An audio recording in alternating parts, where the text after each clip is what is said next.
ਵਾਹਿਗੁਰੂ ਜੀ ਕਾ ਖਾਲਸਾ ਵਾਹਿਗੁਰੂ ਜੀ ਕੀ ਫਤਿਹ। TV84 ਦੇ ਸਾਰੇ ਦਰਸ਼ਕ ਤੇ ਸਰੋਤੇ ਜਿਹੜੇ ਇਸ ਵਕਤ ਸਾਡੇ ਨਾਲ ਨਾਰਥ ਅਮਰੀਕਾ ਦੇ ਵਿੱਚੋਂ ਜੁੜੇ ਹੋਏ ਆ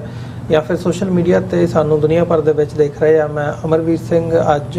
TV84 ਦੇ ਸੱਚੋ ਸੱਚ ਪ੍ਰੋਗਰਾਮ ਦੇ ਵਿੱਚ ਆਪ ਸਭ ਦਾ ਤਹਿ ਦਿਲੋਂ ਸਵਾਗਤ ਕਰਦਾ।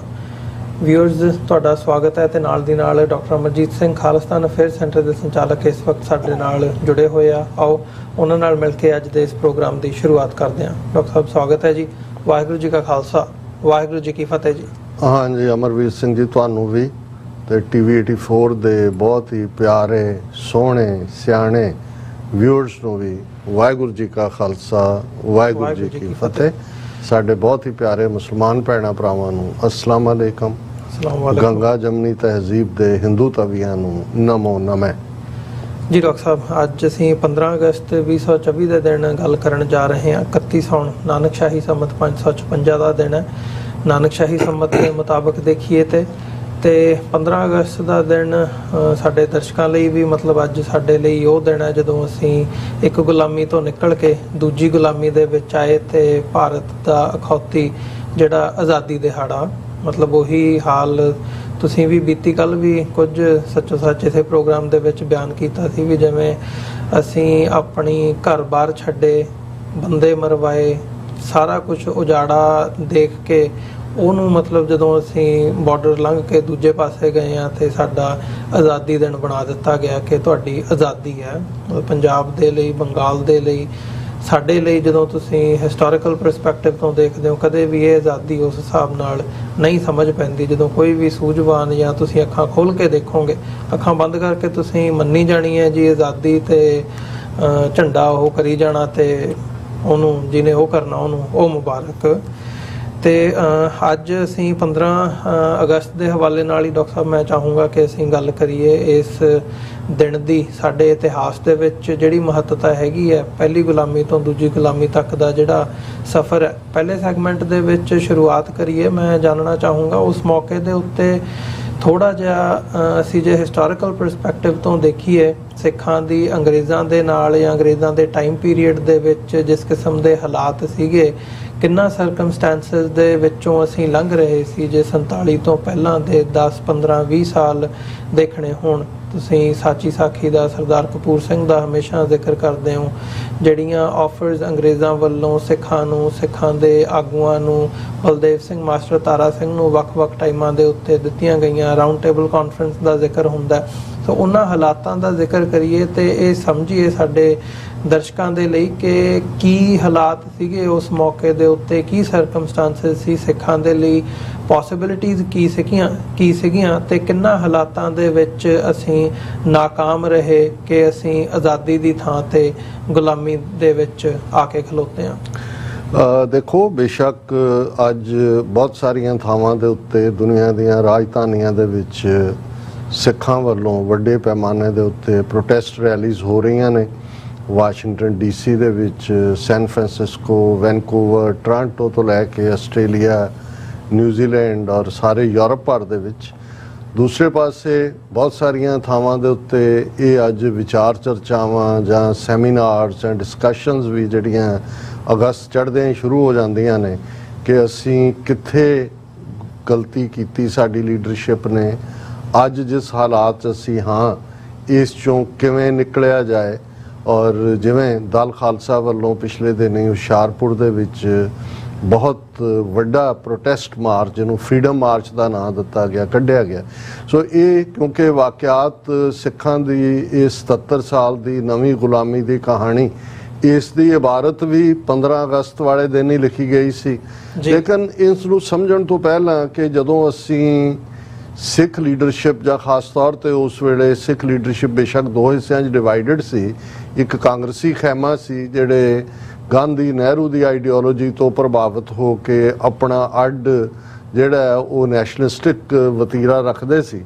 ਦੂਸਰੇ ਪਾਸੇ ਅਕਾਲੀ ਲੀਡਰਸ਼ਿਪ ਸੀ, ਬੇਸ਼ੱਕ ਜਿਨ੍ਹਾਂ ਨੇ ਬੜੀ ਖੂਬਸੂਰਤ ਤਹਿਰੀਕ, ਜਿਹਨੂੰ ਗੁਰਦੁਆਰਾ ਸੁਧਾਰ ਲਹਿਰ ਵੀ ਕਿਹਾ ਜਾਂਦਾ ਹੈ, ਅਕਾਲੀ ਲਹਿਰ ਵੀ ਕਿਹਾ ਜਾਂਦਾ ਹੈ, 1920 'ਚ ਰਨ ਕੀਤੀ, ਜਿਹਦੀ ਗਲੋਰੀ ਜਿਹੜੀ ਆ ਉਸ ਤੋਂ ਅੰਗਰੇਜ਼ ਵੀ ਪ੍ਰਭਾਵਿਤ ਹੋਏ, ਅੰਗਰੇਜ਼ਾਂ ਨੂੰ ਝੁਕਣਾ ਵੀ ਪਿਆ। 1925 'ਚ ਗੁਰਦੁਆਰਾ ਐਕਟ ਹੋਣ ਦੇ ਵਿੱਚ ਆਉਂਦਾ। ਪਰ ਇਸ ਦੇ ਬਾਵਜੂਦ ਕਿ ਅਕਾਲੀ ਲੀਡਰਸ਼ਿਪ ਸਿੱਖ ਆਈਡੈਂਟੀਟੀ ਚੋਂ ਨਿਕਲੀ ਸੀ, ਸੁਧਾਰ ਵੀ ਉਹਨਾਂ ਦਾ ਮੁੱਖ ਮੁੱਦਾ ਸੀ, ਲੇਕਿਨ ਸਿੱਖਾਂ ਦੀ ਵੱਖਰੀ ਪਛਾਣ ਇਸ ਦੇ ਨਾਲ ਔਰ ਕੁਰਬਾਨੀਆਂ ਵਾਲੇ ਲੋਕ ਸੀ। ਲੇਕਿਨ ਜਦੋਂ ਸਿਆਸੀ ਏਜੰਡੇ ਦੀ ਗੱਲ ਆਈ ਤਾਂ ਫਿਰ ਅਸੀਂ ਦੇਖਦੇ ਹਾਂ ਕਿ ਕਦੇ ਕਲੈਰਿਟੀ 'ਚੋਂ ਆ ਜਾਂਦੇ ਸੀ, ਉਦੋਂ ਸਿੱਖ ਹੋਮਲੈਂਡ ਦੀ ਗੱਲ ਵੀ ਕਰਦੇ ਸੀ, ਫਿਰ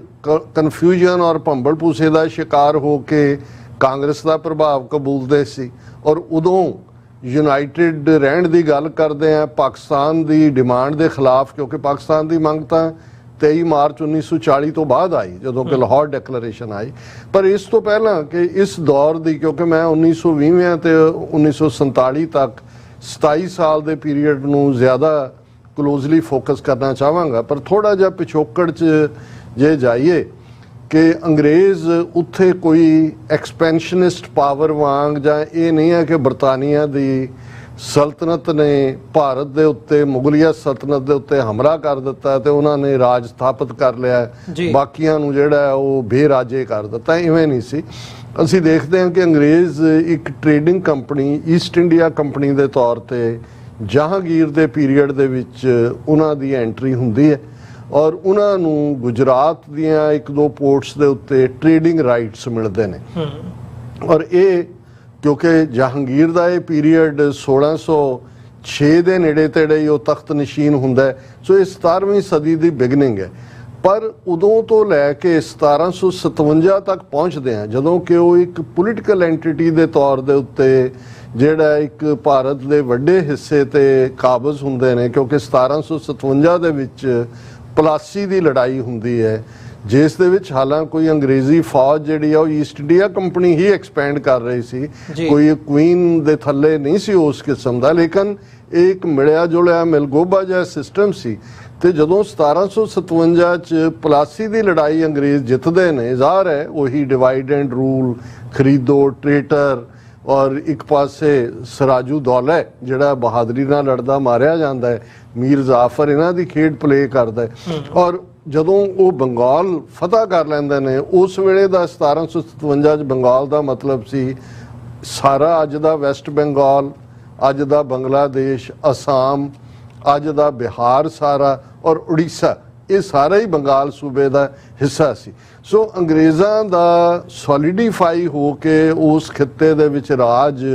1757 ਤੋਂ ਬਾਅਦ, ਭਾਵੇਂ ਉਸ ਤੋਂ ਪਹਿਲਾਂ ਵੀ ਉਹਨਾਂ ਦਾ ਆਪਣੇ ਕਬਜ਼ੇ ਹੇਠ ਕੁਛ ਨਵਾਬ ਔਰ ਦੂਸਰੇ ਲੋਕ ਸੀ।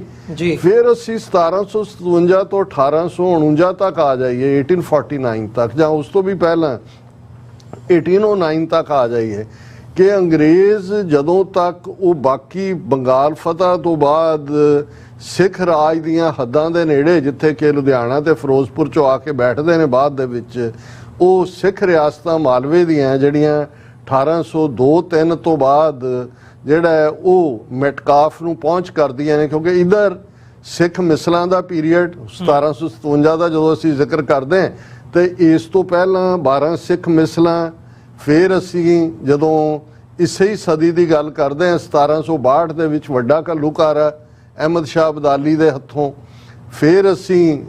ਲਾਹੌਰ ਫਤਹ 1764 ਚ ਦੇਖਦੇ ਹਾਂ, 1783 ਚ ਦਿੱਲੀ ਤੱਕ ਦੀ ਪਹੁੰਚ, ਔਰ ਇਸ ਕੰਸੋਲੀਡੇਸ਼ਨ ਚੋਂ 12 ਸਿੱਖ ਮਿਸਲਾਂ ਦਾ ਉਭਾਰ ਹੈ। ਔਰ ਮਹਾਰਾਜਾ ਰਣਜੀਤ ਸਿੰਘ 18-19 ਸਾਲ ਦੀ ਯੰਗ ਉਮਰ ਦੇ ਵਿੱਚ 1799 ਦੇ ਵਿੱਚ ਲਾਹੌਰ ਦੇ ਉੱਤੇ ਕਾਬਜ਼ ਹੋ ਜਾਂਦਾ ਹੈ। ਅੰਗਰੇਜ਼ ਜਿਨ੍ਹਾਂ ਦਾ ਨਿਸ਼ਾਨਾ ਜ਼ਾਹਰ ਹੈ, ਜਦੋਂ ਉਹ ਉਸ ਜਿਓਗ੍ਰਾਫੀਕਲ ਖਿੱਤੇ ਨੂੰ ਦੇਖਦੇ ਨੇ ਤੇ ਉਹਨਾਂ ਨੇ ਅਫਗਾਨਿਸਤਾਨ ਤੱਕ ਪਹੁੰਚ ਲੈਣੀ ਹੈ, ਔਰ ਇਹ ਸਿੱਖਾਂ ਦੀ ਵੱਧਦੀ ਤਾਕਤ ਨੂੰ ਉਹ ਬੜਾ ਕਲੋਜ਼ਲੀ ਮੋਨੀਟਰ ਕਰ ਰਹੇ ਨੇ, ਔਰ ਮਾਲਵਾ ਦੀਆਂ ਸਿੱਖ ਰਿਆਸਤਾਂ ਦੀ ਇਨਸਿਕਿਉਰਿਟੀ ਦੀ ਵਜ੍ਹਾ ਕਰਕੇ ਉਹ ਜਾ ਕੇ ਅੰਗਰੇਜ਼ਾਂ ਤੋਂ ਪ੍ਰੋਟੈਕਟੋਰੇਟ ਸਟੇਟਸ ਮੰਗਦੀ ਹੈ, ਜਿਹਦੇ ਚੋਂ 1809 ਦੀ ਅੰਮ੍ਰਿਤਸਰ ਦੀ ਸੰਧੀ ਨਿਕਲਦੀ ਹੈ, ਜਿਹਦੇ ਥੱਲੇ ਜਿਹੜਾ ਮਹਾਰਾਜਾ ਰਣਜੀਤ ਸਿੰਘ ਦਾ ਰਾਜ ਜਿਹੜਾ ਜਮਨਾ ਤੱਕ ਜਾਣਾ ਸੀ, ਉਹ ਸਤਲੁਜ ਦੇ ਉੱਤੇ ਆ ਕੇ ਸਤਲੁਜ ਦਰਿਆ ਹੱਦ ਬਣ ਜਾਂਦੀ। ਔਰ ਅੰਗਰੇਜ਼ ਇਸ ਦੇ ਬਾਵਜੂਦ ਕਿ ਉਹ ਬਾਕੀ ਭਾਰਤ ਦੇ ਵੱਡੇ ਹਿੱਸੇ ਨੂੰ ਹਥਿਆ ਚੁੱਕੇ ਨੇ, ਉਹ ਇੰਨੀ ਦਲੇਰੀ ਜਾਂ ਜੁਰਤ ਨਹੀਂ ਕਰਦੇ ਕਿ ਉਹ ਪੰਜਾਬ ਦੇ ਉੱਤੇ ਸਿੱਧੇ ਕਾਬਜ਼ ਹੋਣ। ਸੋ ਫਰੈਂਡਸ਼ਿਪ ਟਰੀਟੀ ਹੁੰਦੀ ਹੈ, ਜਿਸ ਨੂੰ ਮਹਾਰਾਜਾ ਰਣਜੀਤ ਸਿੰਘ ਆਪਣੀ ਡੈਥ ਤੱਕ 1839 ਤੱਕ ਬਾਖੂਬੀ ਉਸ ਦੇ ਅੱਖਰ ਅੱਖਰ ਤੇ ਪਹਿਰਾ ਦਿੰਦੇ ਨੇ। ਅਸੀਂ ਦੇਖਦੇ ਹਾਂ ਉਸ ਤੋਂ ਬਾਅਦ ਵਿਲੀਅਮ ਬੈਂਟਿੰਗ ਗਵਰਨਰ ਜਨਰਲ ਨਾਲ ਜਿਹੜੀ ਰੋਪੜ ਦੀ ਸੰਧੀ ਅਸੀਂ ਦੇਖਦੇ ਹਾਂ ਉਹ ਵੀ ਹੁੰਦੀ ਹੈ। ਔਰ ਸਿੱਖ ਇਸ ਪੀਰੀਅਡ ਦੇ ਵਿੱਚ ਜਿਹੜਾ ਸਰਕਾਰੇ ਖਾਲਸਾ ਜੀਓ ਹੈ ਉਹ ਸਤਲੁਜ ਦੇ ਕੰਢੇ ਤੋਂ ਲੈ ਕੇ ਦਰਾ ਖੈਬਰ ਤੱਕ, ਇਧਰ ਨਾਰਥ 'ਚ ਲੱਦਾਖ ਤੱਕ, ਔਰ ਇਧਰ ਅਸੀਂ ਦੇਖਦੇ ਹਾਂ ਕਿ ਇਸ ਸਾਰੇ ਖਿੱਤੇ ਦੇ ਉੱਤੇ ਜਿਹੜੀ ਉਸ ਪਾਵਰ ਦੇ ਤੌਰ ਤੇ ਸਿੱਖ ਰਾਜ ਦਾ ਉਭਾਰ ਹੁੰਦਾ ਹੈ ਕਿ ਉਸ ਨੂੰ ਅੰਗਰੇਜ਼ ਜਿਹੜੇ ਨੇ ਜਿਹੜੀਆਂ ਟ੍ਰਾਈਪਾਰਟਾਈਟ ਟ੍ਰੀਟੀਜ਼ ਨੇ, ਜੇ ਅਫਗਾਨਿਸਤਾਨ ਦੇ ਤਖਤ ਤੇ ਕਿਹਨੇ ਬਹਿਣਾ, ਸ਼ਾਹ ਸ਼ੁਜਾ ਨੂੰ ਬਿਠਾਣਾ ਤੇ ਇਸ ਦਾ ਫੈਸਲਾ ਵੀ ਲਾਹੌਰ ਦਰਬਾਰ ਕਰਦਾ ਹੈ। ਔਰ ਫਿਰ ਟ੍ਰਾਈਪਾਰਟਾਈਟ ਸੰਧੀ, ਤ੍ਰੈਪੱਖੀ ਸੰਧੀ ਜਿਹੜੀ ਬ੍ਰਿਟਿਸ਼ ਅੰਪਾਇਰ, ਸਰਕਾਰੇ ਖਾਲਸਾ ਜੀਓ ਔਰ ਅਫਗਾਨਿਸਤਾਨ ਦੇ ਸ਼ਾਹ ਸ਼ੁਜਾ ਦੇ ਵਿਚਕਾਰ ਹੁੰਦੀ। ਇਹ ਸਮਝਣਾ ਜ਼ਰੂਰੀ ਹੈ ਕਿ ਉਦੋਂ ਤੱਕ ਸਿੱਖ ਐਮਪਾਇਰ ਬਣ ਚੁੱਕਾ ਸੀ। ਮਹਿਜ਼ ਮਹਾਰਾਜਾ ਰਣਜੀਤ ਸਿੰਘ ਕੋ ਰਾਜਾ ਨਹੀਂ ਸੀ ਜੀ। ਕਲੈਕਟਿਵ ਜਿਹੜੀ ਹੈ ਉਹ ਖਾਲਸੇ ਦੀ ਸਟਰਗਲ ਜਿਹੜੀ ਕਿ 1699 ਤੋਂ ਸ਼ੁਰੂ ਹੋਈ ਉਹ 1739 ਤੱਕ 1839 ਤੱਕ ਪਹੁੰਚਦੇ ਆ ਜਦੋਂ ਮਹਾਰਾਜਾ ਰਣਜੀਤ ਸਿੰਘ ਚੜ੍ਹਾਈ ਕਰਦੇ ਨੇ। ਸਿੱਖ ਇੱਕ ਵੱਡੀ ਪਾਵਰ ਸੀ, ਉਹਨਾਂ ਦਾ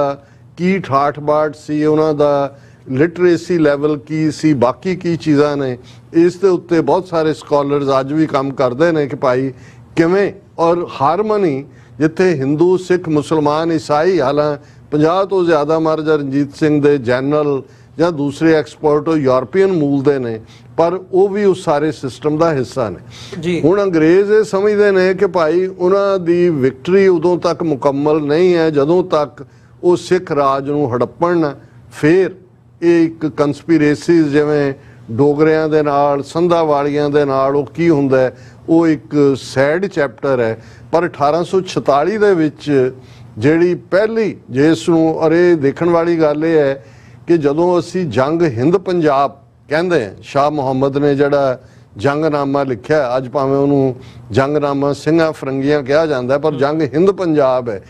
ਕਿ ਬਾਕੀ ਸਾਰਿਆਂ ਨੇ ਅਧੀਨਗੀ ਤਾਂ ਕਬੂਲੀ ਹੋਈ ਹੈ ਔਰ ਉਹ ਅੰਗਰੇਜ਼ਾਂ ਦੇ ਨਾਲ ਉਸ ਸਾਜ਼ਿਸ਼ ਦੇ ਵਿੱਚ ਹਿੱਸੇਦਾਰ ਵੀ ਨੇ। ਇਸੇ ਲਈ ਸ਼ਾਹ ਮੁਹੰਮਦ ਜਦੋਂ ਕਹਿੰਦਾ ਕਿ ਕਈ ਕੋਟ ਚੜੇ ਪੂਰਬੀ ਦੱਖਣੀ ਜੀ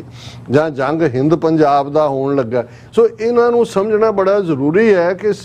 ਰੈਸਟ ਆਫ ਇੰਡੀਆ 200 ਸਾਲ ਤੋਂ ਜ਼ਿਆਦਾ ਅੰਗਰੇਜ਼ਾਂ ਦੀ ਗੁਲਾਮੀ 'ਚ ਹੈ ਜੀ। ਔਰ ਅੰਗਰੇਜ਼ ਜਦੋਂ 1947 'ਚ ਜਾਂਦੇ ਨੇ, 1849 'ਚ ਸੈਕੰਡ ਐਂਗਲੋ ਸਿੱਖ ਵਾਰ ਤੋਂ ਬਾਅਦ ਉਹ ਪੰਜਾਬ ਨੂੰ ਅਨੈਕਸ ਕਰਕੇ ਮਹਾਰਾਣੀ ਜਿੰਦਾਂ ਨੂੰ 1847 ਦੇ ਵਿੱਚ ਹੀ ਗ੍ਰਿਫਤਾਰ ਕਰ ਲਿਆ ਗਿਆ ਸੀ। ਮਹਾਰਾਜਾ ਦਲੀਪ ਸਿੰਘ ਨੂੰ ਐਗਜ਼ਾਈਲ 'ਚ ਭੇਜ ਦਿੱਤਾ ਜਾਂਦਾ ਹੈ ਔਰ ਪੰਜਾਬ ਨੂੰ ਬ੍ਰਿਟਿਸ਼ ਸਿੱਧੇ ਆਪਣੇ ਕਬਜ਼ੇ ਥੱਲੇ ਕਰ ਲੈਂਦੇ ਨੇ। ਔਰ 1947 ਤੱਕ ਦਾ ਇਹ 90 ਸਾਲ ਦਾ 98 ਸਾਲ ਦਾ ਪੀਰੀਅਡ ਬਣਦਾ ਜੀ। ਹੁਣ ਅੰਗਰੇਜ਼ਾਂ ਨੇ ਜਿੱਥੇ ਬਾਕੀਆਂ ਨੂੰ, ਜਦੋਂ ਹਿੰਦ ਪੰਜਾਬ ਅਸੀਂ ਦੇਖਦੇ ਹਾਂ ਕਿ ਉਹ ਪੂਰਬੀ, ਦੱਖਣੀ, ਬੰਗਾਲੀ, ਬਿਹਾਰੀ, ਮਦਰਾਸੀ, ਉਹ ਸਾਰੇ ਕਿਵੇਂ ਉਹਨਾਂ ਦੀ ਫੌਜ ਦਾ ਵੀ ਹਿੱਸਾ ਨੇ ਔਰ ਉਹਨਾਂ ਨੂੰ ਕਿਤੇ ਨਾ ਕਿਤੇ ਜਿਹੜੀ ਸਿੱਖਾਂ ਦੀ ਆਈਡੈਂਟੀਟੀ, ਸਿੱਖ ਰਾਜ ਹੈ, ਉਹਦੇ ਨਾਲ ਵੀ ਉਹ ਖੁਣ ਸਿਖਾਉਂਦੇ ਨੇ, ਜਿਹਨੂੰ ਅੰਗਰੇਜ਼ ਬੜੀ ਕਾਮਯਾਬੀ ਨਾਲ ਵਰਤਦੇ ਨੇ। ਔਰ ਫਿਰ ਜਦੋਂ ਤੱਕ 19ਵੀਂ ਸਦੀ ਦਾ ਦੂਸਰਾ ਅੱਧ ਸ਼ੁਰੂ ਹੁੰਦਾ,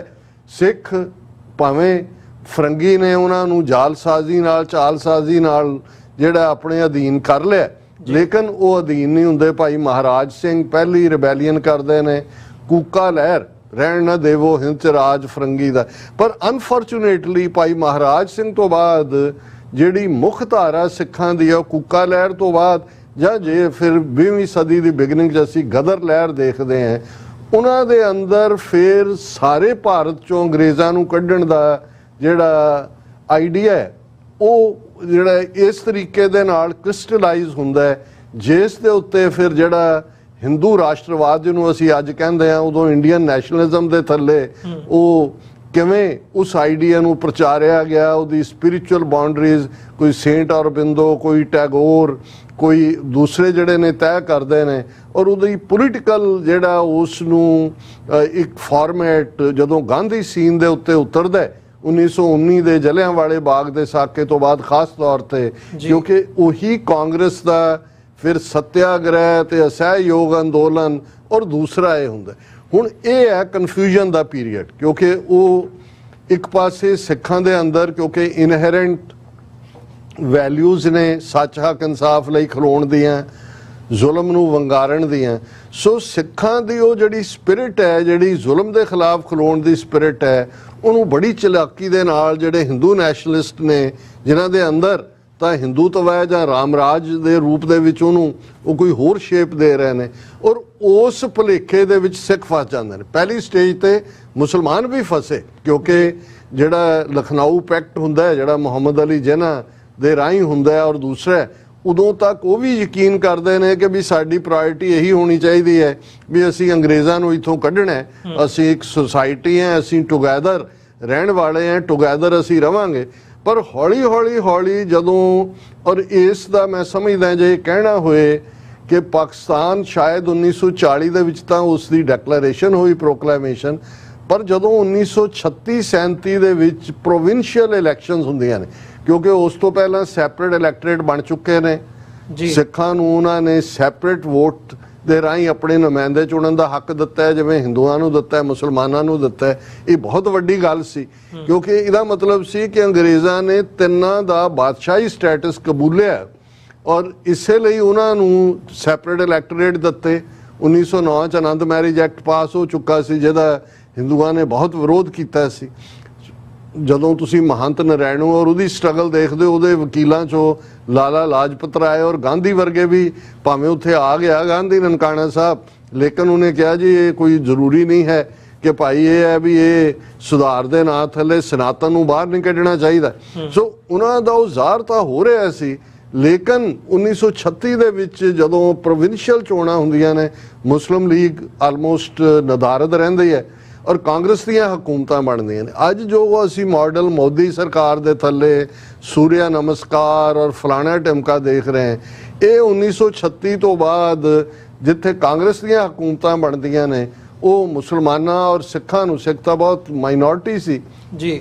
ਬਿਲਕੁਲ ਇਗਨੋਰ ਕਰਦੇ ਨੇ, ਰਾਦਰ ਹਿੰਦੂ ਪ੍ਰੈਕਟਿਸਿਸ ਸ਼ੁਰੂ ਹੁੰਦੀਆਂ। ਔਰ ਇਹਨੇ ਮੁਸਲਮਾਨਾਂ ਦੇ ਜਿਹੜੇ ਨੇ ਉਹ ਦਿਮਾਗ ਨੂੰ ਵੀ ਹਿਲਾਇਆ, ਕੰਨ ਵੀ ਉਹਨਾਂ ਦੇ ਖੜੇ ਹੋ ਗਏ, ਔਰ 1940 ਤੱਕ ਪਹੁੰਚਦੇ ਆ ਜਿਹਨਾਂ ਇਸ ਸਿੱਟੇ ਤੇ ਪਹੁੰਚ ਜਾਂਦਾ ਹੈ ਕਿ ਭਾਈ ਇਹਨਾਂ ਦਾ ਏਜੰਡਾ ਜਿਹੜਾ ਹੈ ਉਹ ਤਾਂ ਜਿਹੜਾ ਜੇ ਇਹਨਾਂ ਦੇ ਹੱਥ ਪਾਵਰ ਆਈ, ਔਰ ਈਵਨ ਹਾਲਾਂ ਇਕਬਾਲ, ਅਲਾਮਾ ਇਕਬਾਲ, ਉਹਨਾਂ ਦੀ ਮੌਤ 1930 ਚ ਹੋ ਜਾਂਦੀ ਹੈ, 1936-37 ਦੇ ਨੇੜੇ, ਪਰ ਉਦੋਂ ਤੱਕ ਉਹ ਮੁਸਲਿਮ ਲੀਗ ਦੇ ਇਲਾਹਾਬਾਦ ਵਾਲੇ ਇੱਕ ਸ਼ਾਇਦ ਸਮਾਗਮ ਦੇ ਵਿੱਚ ਇਹ ਸੰਕਲਪ ਦੇ ਦਿੰਦੇ ਨੇ ਕਿ ਮੁਸਲਮਾਨ ਪੋਪੂਲੇਸ਼ਨ ਵਾਲੇ ਜਿਹੜੇ ਕਾਂਗਰੂਅਸ ਸੂਬੇ ਨੇ ਉਹਨਾਂ ਦੀ ਇੱਕ ਅਡਰੀ ਹੋਂਦ ਹੋਣੀ ਚਾਹੀਦੀ ਹੈ। ਸੋ ਦੋ ਨੇਸ਼ਨਸ ਵਿਦਨ ਇਹ ਗੱਲ ਉਦੋਂ ਤੁਰ ਪੈਂਦੀ ਹੈ, ਹਾਲਾਂਕਿ ਉਸ ਨੂੰ ਜਿਹੜਾ ਇੰਸਟੀਟਿਊਸ਼ਨਲਾਈਜ਼ ਜਿਹੜਾ ਡੈਕਲੇਰੇਸ਼ਨ ਆਫ ਜਿਹੜੀ ਲਾਹੌਰ ਡੈਕਲੇਰੇਸ਼ਨ ਹੈ ਇਹਦੇ ਨਾਲ ਕੀਤਾ ਜਾਂਦਾ। ਹੁਣ ਤੁਸੀਂ ਜਿਹੜਾ ਸਵਾਲ ਪੁੱਛਿਆ ਕਿ ਜਿਹੜੀ ਅਕਾਲੀ ਲੀਡਰਸ਼ਿਪ ਹੈ, ਕਿਉਂਕਿ ਸਿੱਖਾਂ ਦੇ ਵਿੱਚ ਵੀ ਗਾਂਧੀ, ਨਹਿਰੂ ਨੇ, ਜਾਂ ਇੱਕ ਸਟੇਜ ਦੇ ਉੱਤੇ ਜਦੋਂ ਕਾਂਗਰਸ ਪੰਜਾਬ ਦੇ ਵਿੱਚ ਪੈਦਾ ਹੁੰਦੀ ਹੈ, ਬਾਬਾ ਖੜਕ ਸਿੰਘ ਵਰਗਾ ਇੱਕੋ ਵੇਲੇ ਅਕਾਲੀ ਦਲ ਦਾ ਪ੍ਰਧਾਨ ਵੀ ਹੈ, ਉਹ ਕਾਂਗਰਸ ਦਾ ਪ੍ਰਧਾਨ ਵੀ ਹੈ, ਕਿਉਂਕਿ ਉਦੋਂ ਤੱਕ ਸਿੱਖਾਂ ਨੂੰ ਵੀ ਅਕਾਲੀ ਲੀਡਰਸ਼ਿਪ ਨੂੰ ਆਪਣੀ ਆਈਡੈਂਟੀਟੀ ਦੇ ਨਾਲ, ਆਪਣੀ ਹੋਂਦ ਦੀ ਲੜਾਈ ਦੇ ਨਾਲ ਨਾਲ ਉਹਨਾਂ ਨੂੰ ਲੱਗਦਾ, ਔਰ ਗਾਂਧੀ ਨੇ ਵੀ ਔਰ ਕਾਂਗਰਸ ਨੇ ਵੀ ਉਹਨਾਂ ਨੂੰ ਝੰਬੜਾਇਆ ਕਿ ਜੀ ਤੁਸੀਂ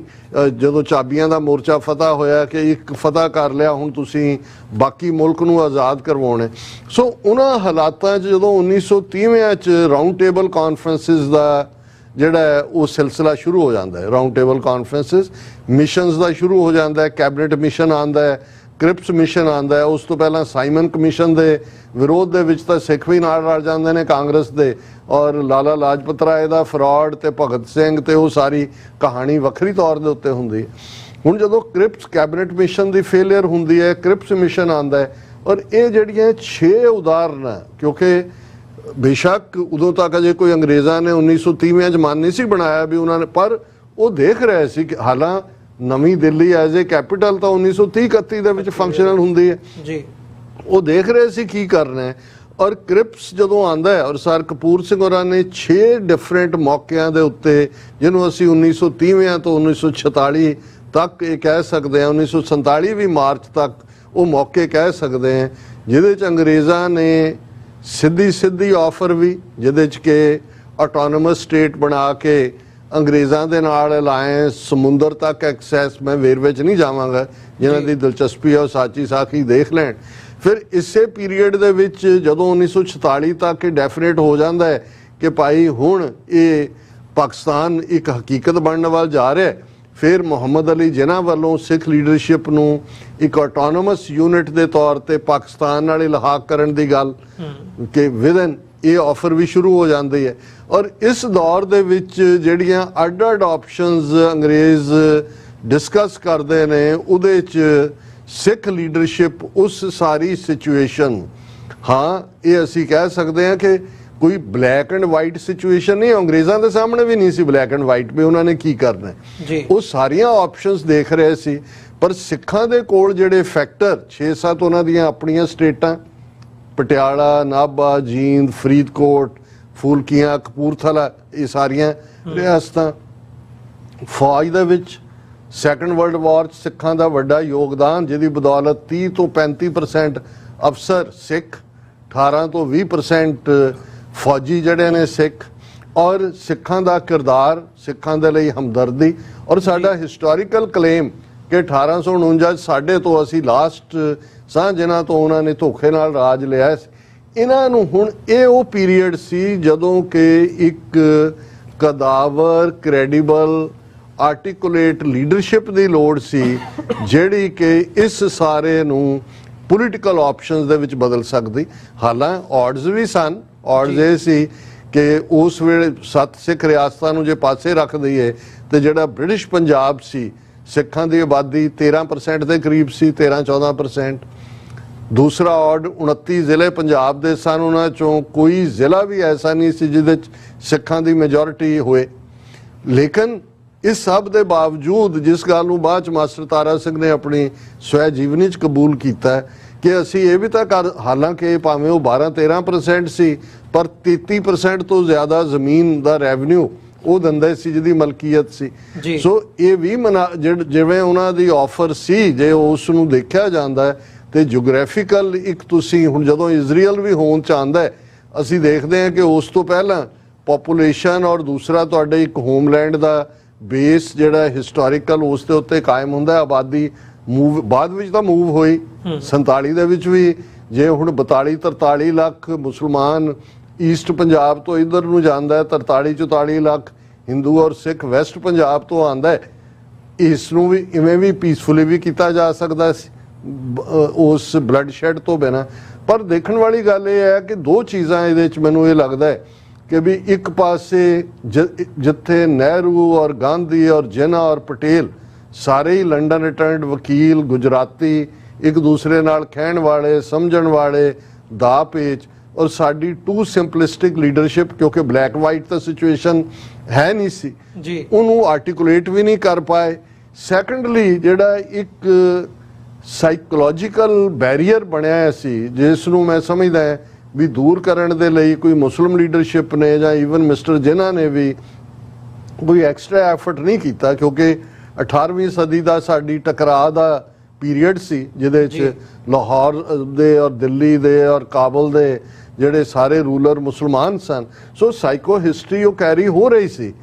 ਹਿੰਦੂਆਂ ਦਾ ਪੀਰੀਅਡ ਜੇ ਦੇਖਿਆ ਨਹੀਂ ਸੀ, ਕਿਉਂਕਿ ਕੋ-ਸਲੇਵ ਸੀ, ਸਹਿ ਗੁਲਾਮ ਸੀ, ਮੁਗਲਾਂ ਦੇ ਵੇਲੇ ਵੀ, ਔਰ ਸਿੱਖਾਂ ਨੇ ਰਾਜ ਆਇਆ, ਉਹਨਾਂ ਦੇ ਨਾਲ ਪਾਵਰ ਸ਼ੇਅਰ ਕੀਤੀ। ਸੋ ਇਹਨਾਂ ਹਾਲਾਤਾਂ 'ਚ ਨਾ ਮੁਸਲਮਾਨਾਂ 'ਚ ਉਸ ਕਿਸਮ, ਹਾਲਾਂ ਇਹ ਨਹੀਂ ਹੈ ਕਿ ਵੀ ਪੰਜਾਬ 'ਚ ਕੋਈ ਸਿੱਖ ਔਰ ਮੁਸਲਮਾਨ ਕਹਿੰਦੇ। ਉਸ ਤੋਂ ਪਹਿਲਾਂ ਜੇ ਅਸੀਂ 1937-36 ਤੋਂ ਬਾਅਦ ਦੇਖੀਏ, ਪੰਜਾਬ ਦੇ ਵਿੱਚ ਸਿਕੰਦਰ ਹਯਾਤ ਖਾਨ ਦੀ ਯੂਨੀਨਿਸਟ ਪਾਰਟੀ ਦੇ ਥੱਲੇ ਹਕੂਮਤ ਕਾਇਮ ਹੋਈ, ਜਿਹਦੇ 'ਚ ਅਕਾਲੀ ਵੀ ਸੀ, ਕਾਂਗਰਸੀ ਹਿੰਦੂ ਵੀ ਸੀ।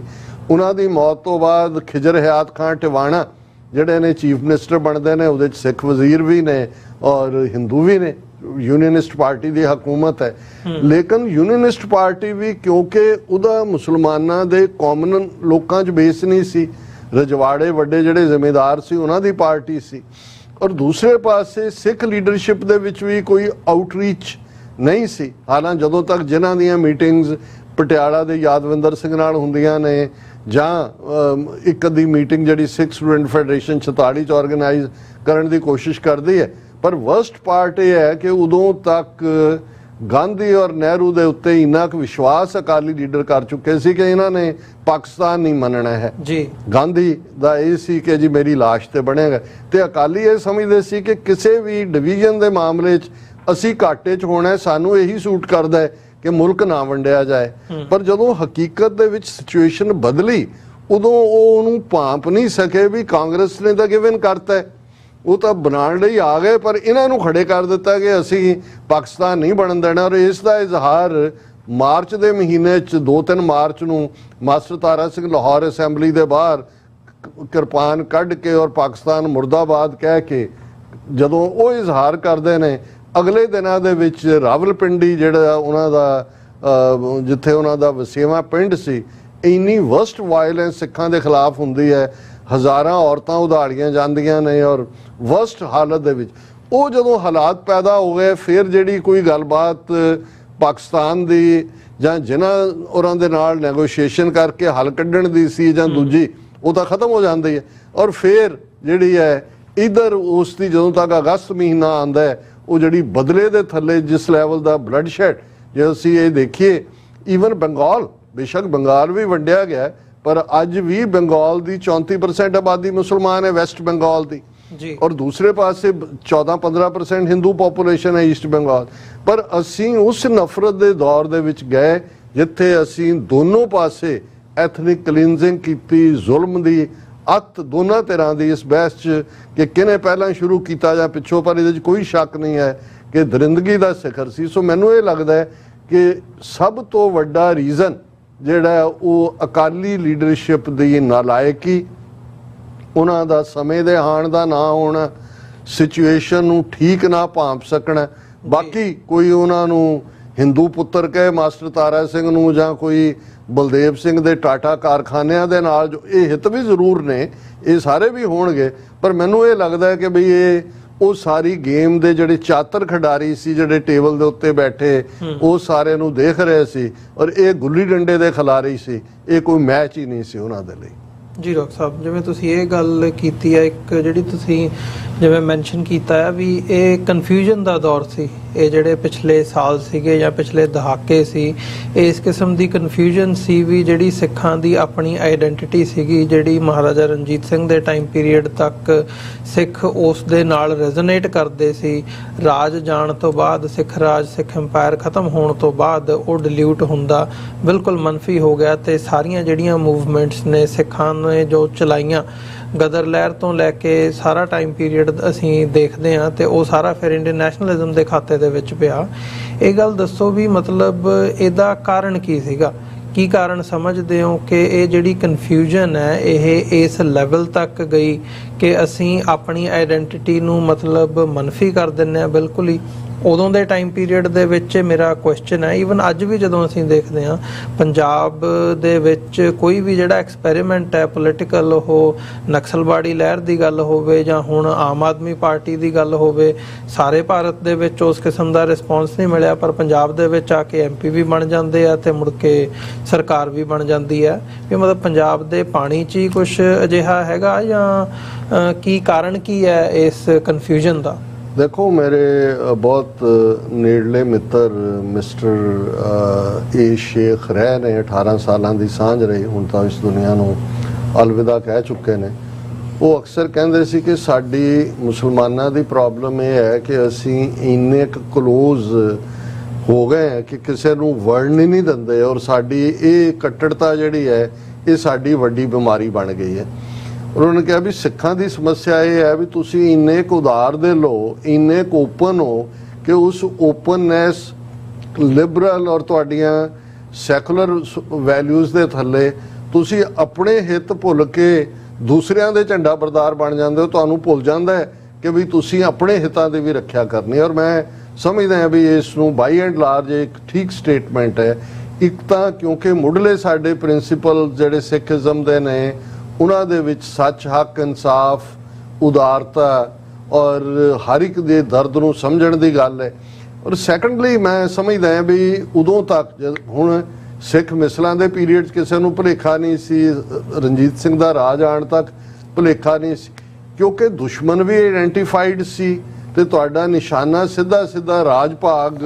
ਕਿਸ ਉਦਮ ਤੇ ਰਾਜ ਮਿਲੇ ਔਰ ਫੋਕਸਡ ਸੀ। ਉਦੋਂ ਵੀ ਤੁਹਾਨੂੰ ਇਹ ਨਹੀਂ ਸੀ ਕਿ, ਔਰ ਇਹੀ ਕਾਰਨ ਸੀ ਕਿ ਜਦੋਂ ਅਸੀਂ ਰਾਜ ਭਾਗ 100 ਸਾਲ ਦੀ ਸਟਰਗਲ ਤੋਂ ਬਾਅਦ ਸਥਾਪਿਤ ਹੁੰਦਾ ਹੈ ਲਗਭਗ, ਤੇ ਉਹਦੇ 'ਚ ਕੋਈ ਡਿਸਕ੍ਰਿਮੀਨੇਸ਼ਨ ਨਹੀਂ ਹੈ। ਇੱਕ ਵੀ ਮੁਸਲਮਾਨ ਦੇ ਉੱਤੇ ਕੋਈ ਕਾਊਂਟਰ ਨਹੀਂ ਹੁੰਦਾ ਕਿ ਭਾਈ ਸਾਡੇ ਨਾਲ ਇਹ ਹੋਇਆ ਰਾਦਰ ਉਹਨਾਂ ਨੂੰ ਆਨਰੇਬਲ ਪੋਜੀਸ਼ਨਸ ਫਕੀਰ ਅਜ਼ੀਜ਼ੁਦੀਨ ਤੋਂ ਲੈ ਕੇ ਹਾਇਰ ਅਪਸ ਜਿਹੜੇ ਨੇ ਉਹਨਾਂ ਦਾ ਉਸ ਦਰਬਾਰ ਦਾ ਹਿੱਸਾ ਬਣਦੇ ਨੇ। ਸੋ ਮੈਂ ਸਮਝਦਾ ਵੀ ਇਹ ਸਾਡੀ ਓਪਨਨੈਸ ਵੀ ਹੈ ਔਰ ਕਿਤੇ ਨਾ ਕਿਤੇ ਜਿਹੜੀ ਇਸ ਸਾਰੇ ਪੀਰੀਅਡ 'ਚ ਇੱਕ ਉਸ ਕਿਸਮ ਦੀ ਇੰਟੈਲੈਕਚੁਅਲ ਟ੍ਰੇਨਿੰਗ ਨਾ ਹੋ ਸਕਣਾ। ਮੈਂ ਬੌਧਿਕ ਲੈਵਲ ਦੇ ਉੱਤੇ ਜਿਵੇਂ ਅਸੀਂ ਸਰ ਕਪੂਰ ਸਿੰਘ ਹੋਰਾਂ ਦੀ ਜਦੋਂ ਗੱਲ ਕਰਦੇ ਹਾਂ ਉਹ ਸਾਨੂੰ ਇੱਕੋ ਇੱਕ ਆਵਾਜ਼ ਇਹ ਨਹੀਂ ਹੈ, ਕਾਮਨ ਸਿੱਖਾਂ 'ਚ ਵੀ ਹੋਣਗੇ ਜਿਹੜੇ ਇਹ ਕਹਿੰਦੇ ਹੋਣਗੇ ਕਿ ਭਾਈ ਸਾਨੂੰ ਜਿਹੜਾ ਆਪਣੇ ਅੱਡ ਰਾਜ ਵੱਲ ਜਾਣਾ ਚਾਹੀਦਾ, ਪਰ ਜਿਸ ਸਰ ਕਪੂਰ ਸਿੰਘ ਵਰਗੇ ਸਫਿਸਟੀਕੇਟ ਲੋਕ ਸਫਿਸਟੀਕੇਟ ਥਿੰਕਿੰਗ ਵਾਲੇ ਸਮਝਾਉਣ ਦੀ ਕੋਸ਼ਿਸ਼ ਕਰਦੇ ਨੇ ਤੇ ਜਿਹੜਾ ਲੈਵਲ ਹੈ ਇੰਟੈਲੈਕਟ ਦਾ ਉਹਨੂੰ ਰਿਸੀਵ ਨਹੀਂ ਕਰ ਪਾਉਂਦੇ। ਸੋ ਮੈਨੂੰ ਇਹ ਲੱਗਦਾ ਹੈ ਵੀ ਕਿਤੇ ਨਾ ਕਿਤੇ ਉਸ ਦੌਰ ਦੇ ਵਿੱਚ ਵੀ ਔਰ ਅੱਜ ਦੇ ਦੌਰ 'ਚ ਵੀ, ਹੁਣ ਅੱਜ ਤਾਂ ਉਦੋਂ ਦਾ ਚਲੋ 47 'ਚ ਅਸੀਂ ਕਹਿ ਸਕਦੇ ਹਾਂ ਜੀ ਹਿੰਦੂਆਂ ਦਾ ਜਿਹੜਾ ਉਹ ਕੋਸਲੇਵ ਹੋਣਾ ਦੇਖਿਆ ਸੀ, ਉਹਨਾਂ ਦਾ ਰਾਜ ਤਾਂ ਦੇਖਿਆ ਨਹੀਂ ਸੀ ਹੋਇਆ। ਉਹ ਤਾਂ ਜੂਨ 84 ਤਾਂ 5 ਸਦੀਆਂ ਦਾ ਵੈਰ ਕਮਾਇਆ ਸਾਹਮਣੇ ਆ ਗਿਆ। ਪਰ ਇਹਦੇ ਬਾਵਜੂਦ ਜਿਹੜਾ ਅੱਜ ਵੀ ਤੁਹਾਨੂੰ ਇੱਕ ਤਬਕਾ ਮਿਲੇਗਾ ਜਿਹੜਾ ਤੁਹਾਡੇ ਨਾਲ ਉਲਝਣ ਦੇ ਵਿੱਚ ਜਿਹੜਾ ਉਹ ਸਭ ਤੋਂ ਪਹਿਲਾਂ ਆ ਜਾਏਗਾ ਕਿ ਜੀ ਸਿੱਖੀ ਆਹ ਸਿਖਾਉਂਦੀ ਹੈ ਤੇ ਉਹ ਸਿਖਾਉਂਦੀ ਹੈ, ਤੇ ਉਹ ਦੂਸਰਿਆਂ ਦੇ ਗੱਲਾਂ ਦੇ ਵਿੱਚ ਤੁਹਾਨੂੰ ਉਲਝਾਉਣ ਦੀ ਕੋਸ਼ਿਸ਼ ਕਰਨਗੇ ਔਰ ਸਿੱਧੇ ਸਪਟ ਤੌਰ ਤੇ ਸਿੱਖ ਰਾਜ ਦੀ ਗੱਲਬਾਤ ਤੋਂ ਭਗੌੜੇ ਹੋਣਗੇ। ਉਹਨਾਂ 'ਚ ਇੱਕ ਤਬਕਾ ਬੇਈਮਾਨ ਹੈ, ਇੱਕ ਉਹ ਹੈ ਜਿਹੜਾ ਇੰਟੈਲੈਕਚੁਅਲੀ ਇਸ ਸਾਰੇ ਦੇ ਹਾਣ ਦਾ ਨਹੀਂ ਹੈ ਅੱਜ ਵੀ, ਔਰ ਜਿਨ੍ਹਾਂ ਦੇ ਨਾਲ ਸਾਡਾ ਵਾਹ ਹੈ ਉਹ ਮੁਗਲਾਂ ਤੋਂ ਜ਼ਿਆਦਾ ਜ਼ਾਲਮ ਨੇ, ਅੰਗਰੇਜ਼ਾਂ ਤੋਂ ਵੱਧ ਸ਼ੈਤਾਨ ਨੇ। ਔਰ ਉਹਨਾਂ ਨੇ ਔਰ ਇਹਦੇ 'ਚ ਇੱਕ ਹਿੱਸਾ ਮੈਂ ਜ਼ਰੂਰ ਕਹਾਂਗਾ ਕਿ ਜਿਹੜੀ 98 ਸਾਲਾਂ 'ਚ ਭਾਵੇਂ ਅੰਗਰੇਜ਼ਾਂ ਨੇ ਹੋਰ ਜ਼ੁਲਮ ਵੀ ਕੀਤੇ, ਪਰ ਜਿਹੜਾ ਸਭ ਤੋਂ ਵਰਸਟ ਪਾਰਟ ਬ੍ਰਿਟਿਸ਼ ਪੀਰੀਅਡ ਦਾ ਸਾਡੀ ਕੌਮ ਦੇ ਉੱਤੇ ਜਿਹਨੇ ਪ੍ਰਭਾਵ ਪਾਇਆ ਉਹ ਸੀ ਮਰਸਨਰੀ ਕਰੈਕਟਰ, ਪਹਾੜੇ ਦੇ ਟੱਟੂ। ਅਸੀਂ ਉਹਨਾਂ ਦੇ ਲਈ ਉਹਨਾਂ ਦੀ ਫੌਜ ਵੀ ਮਰਨ ਲਈ ਤਿਆਰ ਹੋਏ, ਉਹਨਾਂ ਦੇ ਸਿਸਟਮ ਦਾ ਵੀ ਹਿੱਸਾ ਬਣੇ ਔਰ ਜਾਣ ਲੱਗੇ ਉਹੀ ਪਹਾੜੇ ਦੇ ਟੱਟੂਆਂ ਦੀ ਫੌਜ। ਔਰ ਇਸ ਪੀਰੀਅਡ 'ਚ ਜਿਹੜੀ ਵਤਨ ਪ੍ਰਸਤੀ ਔਰ ਹੁਬੇ ਵਤਨੀ ਤੇ ਫਲਾਣਾ ਉਸ ਦੇ ਨਾਲ ਜੋੜ ਕੇ ਇੱਕ ਤਬਕਾ ਜਿਹੜਾ ਉਹ ਖੜਾ ਕਰ ਦਿੱਤਾ ਉਹਨਾਂ ਨੇ, ਜਿਹੜਾ ਸਟੇਟ ਦੇ ਆਰਡਰ ਨੂੰ ਮੰਨਣ ਦੇ ਲਈ ਅੱਖਾਂ ਬੰਦ ਕਰਕੇ ਔਰ ਉਹੀ ਐਕਸਪਲੇਨ ਕਰਦਾ ਬਿਹੇਵੀਅਰ। ਔਰ ਰਣਜੀਤ ਸਿੰਘ ਦਿਆਲ ਹੋਏ, ਬਰਾੜ ਹੋਏ, ਦੂਸਰੀ ਕਲਾਸ ਦੇ ਲੋਕ ਹੋਣ ਜਿਨ੍ਹਾਂ ਨੂੰ ਕੋਈ ਸ਼ਰਮ ਹਿਆ ਨਹੀਂ ਹੈ। ਹਾਲਾਂਕਿ ਇਸ ਦੇ ਉਲਟ ਉਹੀ ਪੀਰੀਅਡ ਜੇ ਅਸੀਂ 18ਵੀਂ ਸਦੀ 'ਚ ਦੇਖਦੇ ਹਾਂ, ਭਾਵੇਂ ਲਹੂ ਡੋਲਵੀਂ ਲੜਾਈ ਸਿੱਖ ਲੜ ਰਹੇ ਸੀ ਆਪਣੀ ਜਿਹੜੀ ਹੈ ਉਹ ਸਰਵਾਈਵਲ ਦੀ ਲੜਾਈ, ਪਰ ਇਹ ਨਹੀਂ ਹੋਇਆ ਵੀ ਸਿੱਖਾਂ ਨੇ ਮਸੀਤਾਂ ਢਾਈਆਂ ਹੋਣ, ਔਰਤਾਂ ਦੇ ਜ਼ੁਲਮ ਕੀਤੇ ਹੋਣ, ਬੱਚਿਆਂ 47 ਇੱਕ ਦਰਿੰਦਗੀ ਦਾ ਦੌਰ ਹੈ। ਮੈਂ 18ਵੀਂ ਸਦੀ ਦੀ ਗੱਲ ਕਰ ਰਿਹਾ ਕਿ ਉਹਨਾਂ ਨੂੰ ਕਲੀਅਰ ਸੀ ਵੀ ਰਾਜ ਅਸੀਂ ਲੈਣਾ, ਪਰ ਇਹ ਸਾਡਾ ਜਿਹੜਾ ਹੈ ਇਹ ਜੰਗ ਦੇ ਅਸੂਲਾਂ ਦੇ ਖਿਲਾਫ ਹੈ, ਸਿੱਖੀ ਦੇ ਖਿਲਾਫ ਹੈ। ਪਰ ਅੱਜ ਜਦੋਂ ਅਸੀਂ ਇਸ ਕਿਸਮ ਦਾ ਸੋ ਕਾਲਡ ਨੈਸ਼ਨਲਿਜ਼ਮ ਜਾਂ ਵਤਨ ਪ੍ਰਸਤੀ ਜਾਂ ਉਸ ਕਿਸਮ ਦੇ ਦੌਰ 'ਚ ਦੇਖਦੇ ਹਾਂ, ਉਹਨਾਂ ਨੇ ਕੋਈ ਸੰਗ ਹਿਆ ਮਹਿਸੂਸ ਨਹੀਂ ਕੀਤੀ ਦਰਬਾਰ ਸਾਹਿਬ ਤੇ ਹਮਲਾ ਕਰਨ ਦੇ ਵਿੱਚ ਫਰੰਟਲ ਰੋਲ ਦਾ। ਹਾਲਾਂਕਿ ਅਸੀਂ ਉਹਨਾਂ ਧਰਮੀ ਯੋਧਿਆਂ ਨੂੰ ਜਿਹੜੇ ਖਾਸ ਤੌਰ ਤੇ ਧਰਮੀ ਸਿੱਖ ਫੌਜੀ ਨੇ ਉਹਨਾਂ ਨੂੰ ਅਸੀਂ ਸਲੂਟ ਪੇਸ਼ ਕਰਦੇ ਕਿ ਉਹਨਾਂ ਨੇ ਹਜ਼ਾਰਾਂ ਦੀ ਗਿਣਤੀ ਦੇ ਵਿੱਚ ਉਹ ਰਾਮਗੜ੍ਹ ਹੋਏ ਦੂਸਰੀਆਂ ਥਾਵਾਂ ਤੋਂ ਨਿਕਲੇ। ਪਰ ਮੈਂ ਉਸ ਲੈਵਲ ਦੀ ਗੱਲ ਕਰ ਰਿਹਾ ਕਿ ਜਿਹੜਾ ਮਰਸਨਰੀ ਕਰੈਕਟਰ ਅੰਗਰੇਜ਼ਾਂ ਨੇ ਭਰਿਆ ਉਹ ਅੱਜ ਵੀ ਦਿੱਲੀ ਦਰਬਾਰ ਦੀ ਸਰਵਿਸ ਦੇ ਵਿੱਚ ਹਾਜ਼ਰ ਨਜ਼ਰ ਆਉਂਦਾ ਹੈ। ਜੀ ਡਾਕਟਰ ਸਾਹਿਬ, ਜੇ ਇਸ ਕੈਰੈਕਟਰ ਦੀ ਅੱਜ ਦੇ ਹਵਾਲੇ ਨਾਲ ਗੱਲ ਕਰਨੀ ਹੋਵੇ, ਤੁਹਾਨੂੰ ਲੱਗਦਾ ਵੀ ਇਹਦੀ ਜਿਹੜੀ ਇਹ ਕਨਫਿਊਜ਼ਨ ਹੈ ਇਹਨੂੰ ਦੂਰ ਕਰਨ ਦੇ ਉੱਤੇ ਜਿਹੜੇ ਐਫਰਟ ਹੋ ਰਹੇ ਨੇ ਉਹਨਾਂ ਨੂੰ ਹੋਰ ਵਧਾਉਣਾ ਚਾਹੀਦਾ, ਜਾਂ ਜਸਟ ਉਹਦੇ ਤੇ ਫੋਕਸ ਕਰਨਾ ਚਾਹੀਦਾ ਵੀ ਭਾਈ ਜਿਨ੍ਹਾਂ ਨੂੰ ਕਲੈਰਿਟੀ ਹੈ ਉਹਨਾਂ ਨੂੰ ਨਾਲ ਲੈ ਕੇ ਤੁਰਿਆ ਜਾਵੇ, ਪਹਿਲਾਂ ਨਿਸ਼ਾਨਾ ਸਰ ਕੀਤਾ ਜਾਵੇ ਤੇ ਬਾਅਦ ਦੇ ਵਿੱਚ ਇਵੈਂਚੁਅਲੀ ਜਦੋਂ ਉਸ ਕਿਸਮ ਦੀ ਸਿਚੁਏਸ਼ਨ ਹੋਣੀ ਹੈ ਤੇ ਆਪੇ ਡਿਲਿਊਟ ਹੋ ਜਾਣਗੇ? ਦੇਖੋ, ਮੈਂ ਸਮਝਦਾ ਵੀ ਸਾਨੂੰ ਆਪਣਾ ਫੋਕਸ ਰੱਖਣਾ ਚਾਹੀਦਾ ਹੈ ਕਿ ਸੁਦਮ ਤੇ ਰਾਜ ਮਿਲੇ, ਜਿਨ੍ਹਾਂ ਨੂੰ ਸਮਝ ਹੈ, ਡੈਡੀਕੇਸ਼ਨ ਹੈ। ਬਾਈ ਐਂਡ ਲਾਰਜ ਸਿੱਖ ਕਮਿਊਨਿਟੀ ਜਿਹੜੀ ਕਾਮਨਰ ਸਿੱਖ ਹੈ, ਕਾਮਨ ਹੈ, ਉਹਦੇ ਤੱਕ ਜੇ ਮੈਸੇਜ ਪਹੁੰਚੇ। ਅਸੀਂ ਫਰੀਦਕੋਟ ਜਾਂ ਖਡੂਰ ਸਾਹਿਬ ਦੇ ਹਵਾਲੇ ਨਾਲ ਦੇਖਿਆ ਭਾਈ ਉੱਥੇ ਕੋਈ ਸਾਨੂੰ ਇਹ ਤਾਂ ਨਹੀਂ ਹੈ ਕਿ ਵੀ ਅਸੀਂ ਕੋਈ ਉੱਥੇ ਪ੍ਰਚਾਰ ਕੈਂਪੇਨ ਚਲਾਈ ਹੈ ਜਾਂ ਉੱਥੇ ਲੋਕਾਂ 'ਚ ਪੈਸੇ ਵੰਡੇ ਨੇ ਜਾਂ ਉੱਥੇ ਕੋਈ ਰੇਡੀਓ ਸਟੇਸ਼ਨ ਲੱਗੇ ਹੋਏ ਸੀ ਜਿਹੜੇ ਉਹਨਾਂ ਦੇ case by the word of mouth ਘਰ ਘਰ ਜਾ ਕੇ ਜਿਨ੍ਹਾਂ ਨੇ ਯਤਨ ਕੀਤਾ। ਸੋ ਮੈਨੂੰ ਲੱਗਦਾ ਹੈ ਵੀ ਜਿਹੜੀ ਵਾਸਟ ਕਮਿਊਨਿਟੀ ਦੀ ਕੌਨਸ਼ੀਅਸਨੈਸ ਦੇ ਵਿੱਚ ਜਿਹੜਾ ਉਹ ਹੁਣ ਇਹ ਗੱਲ ਸਮਾਈ ਹੋਈ ਹੈ ਕਿ ਭਾਈ ਸਾਡੇ ਕੋਲ ਆਪਣੇ ਰਾਜ ਤੋਂ ਬਿਨਾਂ ਕੋਈ ਹੋਰ ਹੱਲ ਨਹੀਂ। ਇਹ ਵੱਖਰੀ ਗੱਲ ਹੈ ਉਹ ਕਿਸਾਨ ਮੂਵਮੈਂਟ ਦੇ ਰੂਪ ਦੇ ਵਿੱਚ ਤੁਹਾਡੀ ਸਟਰੈਂਥ ਦਿਖਾ ਰਹੀ ਹੋਏ, ਜਾਂ ਜਦੋਂ ਅੱਜ ਅਸੀਂ ਦੇਖਦੇ ਹਾਂ ਕਿ ਕਿਤੇ ਵੀ ਕੋਈ ਇਸ ਕਿਸਮ ਦਾ ਵਾਕਿਆ ਹੁੰਦਾ ਹੈ ਤੇ ਸਿੱਖਾਂ ਦੇ ਵਿੱਚ ਇੱਕ ਇਮੋਸ਼ਨਲ ਯੂਨਿਟੀ ਨਜ਼ਰ ਆਉਂਦੀ ਹੈ। ਸਾਨੂੰ ਉਹਦੇ ਤੇ ਕਾਊਂਟ ਕਰਨਾ ਚਾਹੀਦਾ ਹੈ। ਇਸ ਕਿਸਮ ਦੇ ਮਰਸਨਰੀ ਜਾਂ ਜਿਹੜੇ ਇੱਕ ਭੰਬਲ ਪੂਸੇ 'ਚ ਪਏ ਨੇ ਉਹਨਾਂ ਨੂੰ ਕੱਢੋਗੇ ਦੂਜੇ 'ਚ ਫਸ ਜਾਣਗੇ। ਸੋ ਇਹਨਾਂ ਦੇ ਉੱਤੇ ਵਕਤ ਜ਼ਾਇਆ ਕਰਨ ਦੀ ਲੋੜ ਨਹੀਂ। ਜੀ ਡਾਕਟਰ ਸਾਹਿਬ, ਸੋ ਵਿਊਅਰਸ ਇੱਕ ਛੋਟੇ ਜਿਹੇ ਕਮਰਸ਼ੀਅਲ ਬ੍ਰੇਕ ਦੇ ਲਈ ਇੱਥੇ ਰੁਕਾਂਗੇ। ਬ੍ਰੇਕ ਤੋਂ ਬਾਅਦ ਗੱਲਬਾਤ ਦਾ ਸਿਲਸਿਲਾ ਅੱਗੇ ਤੋਰਦੇ ਹਾਂ।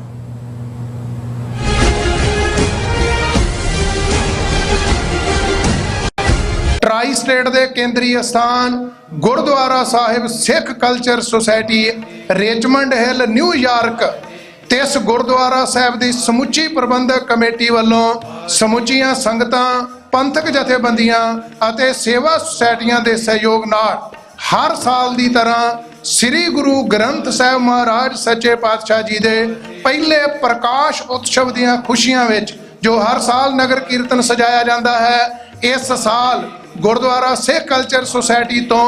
1 ਸਤੰਬਰ ਦਿਨ ਐਤਵਾਰ ਨੂੰ ਦਿਨੇ 12 ਵਜੇ ਗੁਰਦੁਆਰਾ ਸਾਹਿਬ ਤੋਂ ਇਹ 14ਵਾਂ ਮਹਾਨ ਨਗਰ ਕੀਰਤਨ ਸ੍ਰੀ ਗੁਰੂ ਗ੍ਰੰਥ ਸਾਹਿਬ ਸੱਚੇ ਪਾਤਸ਼ਾਹ ਜੀ ਦੀ ਸਰਪ੍ਰਸਤੀ ਹੇਠ ਅਤੇ 5 ਪਿਆਰਿਆਂ ਦੀ ਅਗਵਾਈ ਵਿੱਚ ਸ਼ੁਰੂ ਹੋਵੇਗਾ। ਸਮੁੱਚੀਆਂ ਸੰਗਤਾਂ ਨੂੰ ਬੇਨਤੀ ਹੈ, ਇਸ ਨਗਰ ਕੀਰਤਨ ਦਾ ਰੂਟ ਪਿਛਲੇ ਸਾਲਾਂ ਵਾਲਾ ਹੀ ਹੈ। ਸਮੁੱਚੀਆਂ ਸੰਗਤਾਂ ਨੂੰ ਬੇਨਤੀ ਹੈ, ਪਰਿਵਾਰਾਂ ਬੱਚਿਆਂ ਸਮੇਤ ਵੱਧ ਤੋਂ ਵੱਧ ਹਾਜ਼ਰੀਆਂ ਭਰਦੇ ਹੋਏ ਸਤਿਗੁਰੂ ਸੱਚੇ ਪਾਤਸ਼ਾਹ ਦੀਆਂ ਬਖਸ਼ਿਸ਼ਾਂ ਰਹਿਮਤਾਂ ਪ੍ਰਾਪਤ ਕਰੋ ਜੀ। ਵਾਹਿਗੁਰੂ ਜੀ ਕਾ ਖਾਲਸਾ, ਵਾਹਿਗੁਰੂ ਜੀ ਕੀ ਫਤਿਹ। ਸੋ ਨਿਹਾਲ ਸਤਿ ਸ੍ਰੀ ਅਕਾਲ।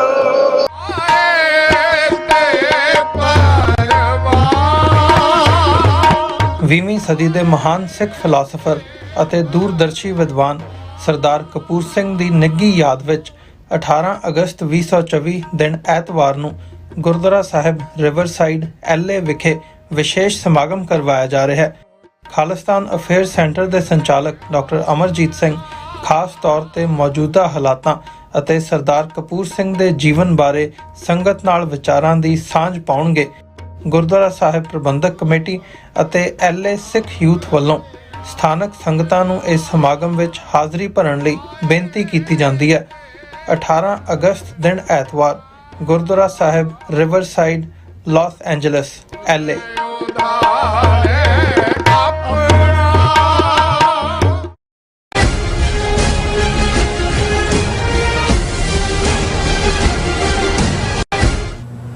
ਵਿਊਅਰਸ, ਬ੍ਰੇਕ ਤੋਂ ਬਾਅਦ ਤੁਹਾਡਾ ਸਾਰਿਆਂ ਦਾ ਸਵਾਗਤ ਹੈ। ਗੱਲਬਾਤ ਨੂੰ ਅੱਗੇ ਤੋਰਦੇ ਹਾਂ। ਡਾਕਟਰ ਸਾਹਿਬ, ਹੁਣ ਗੱਲ ਕਰੀਏ, ਜਿਵੇਂ ਪਿਛਲੇ ਸਾਰੇ ਸੈਗਮੈਂਟ ਦੇ ਵਿੱਚ ਅਸੀਂ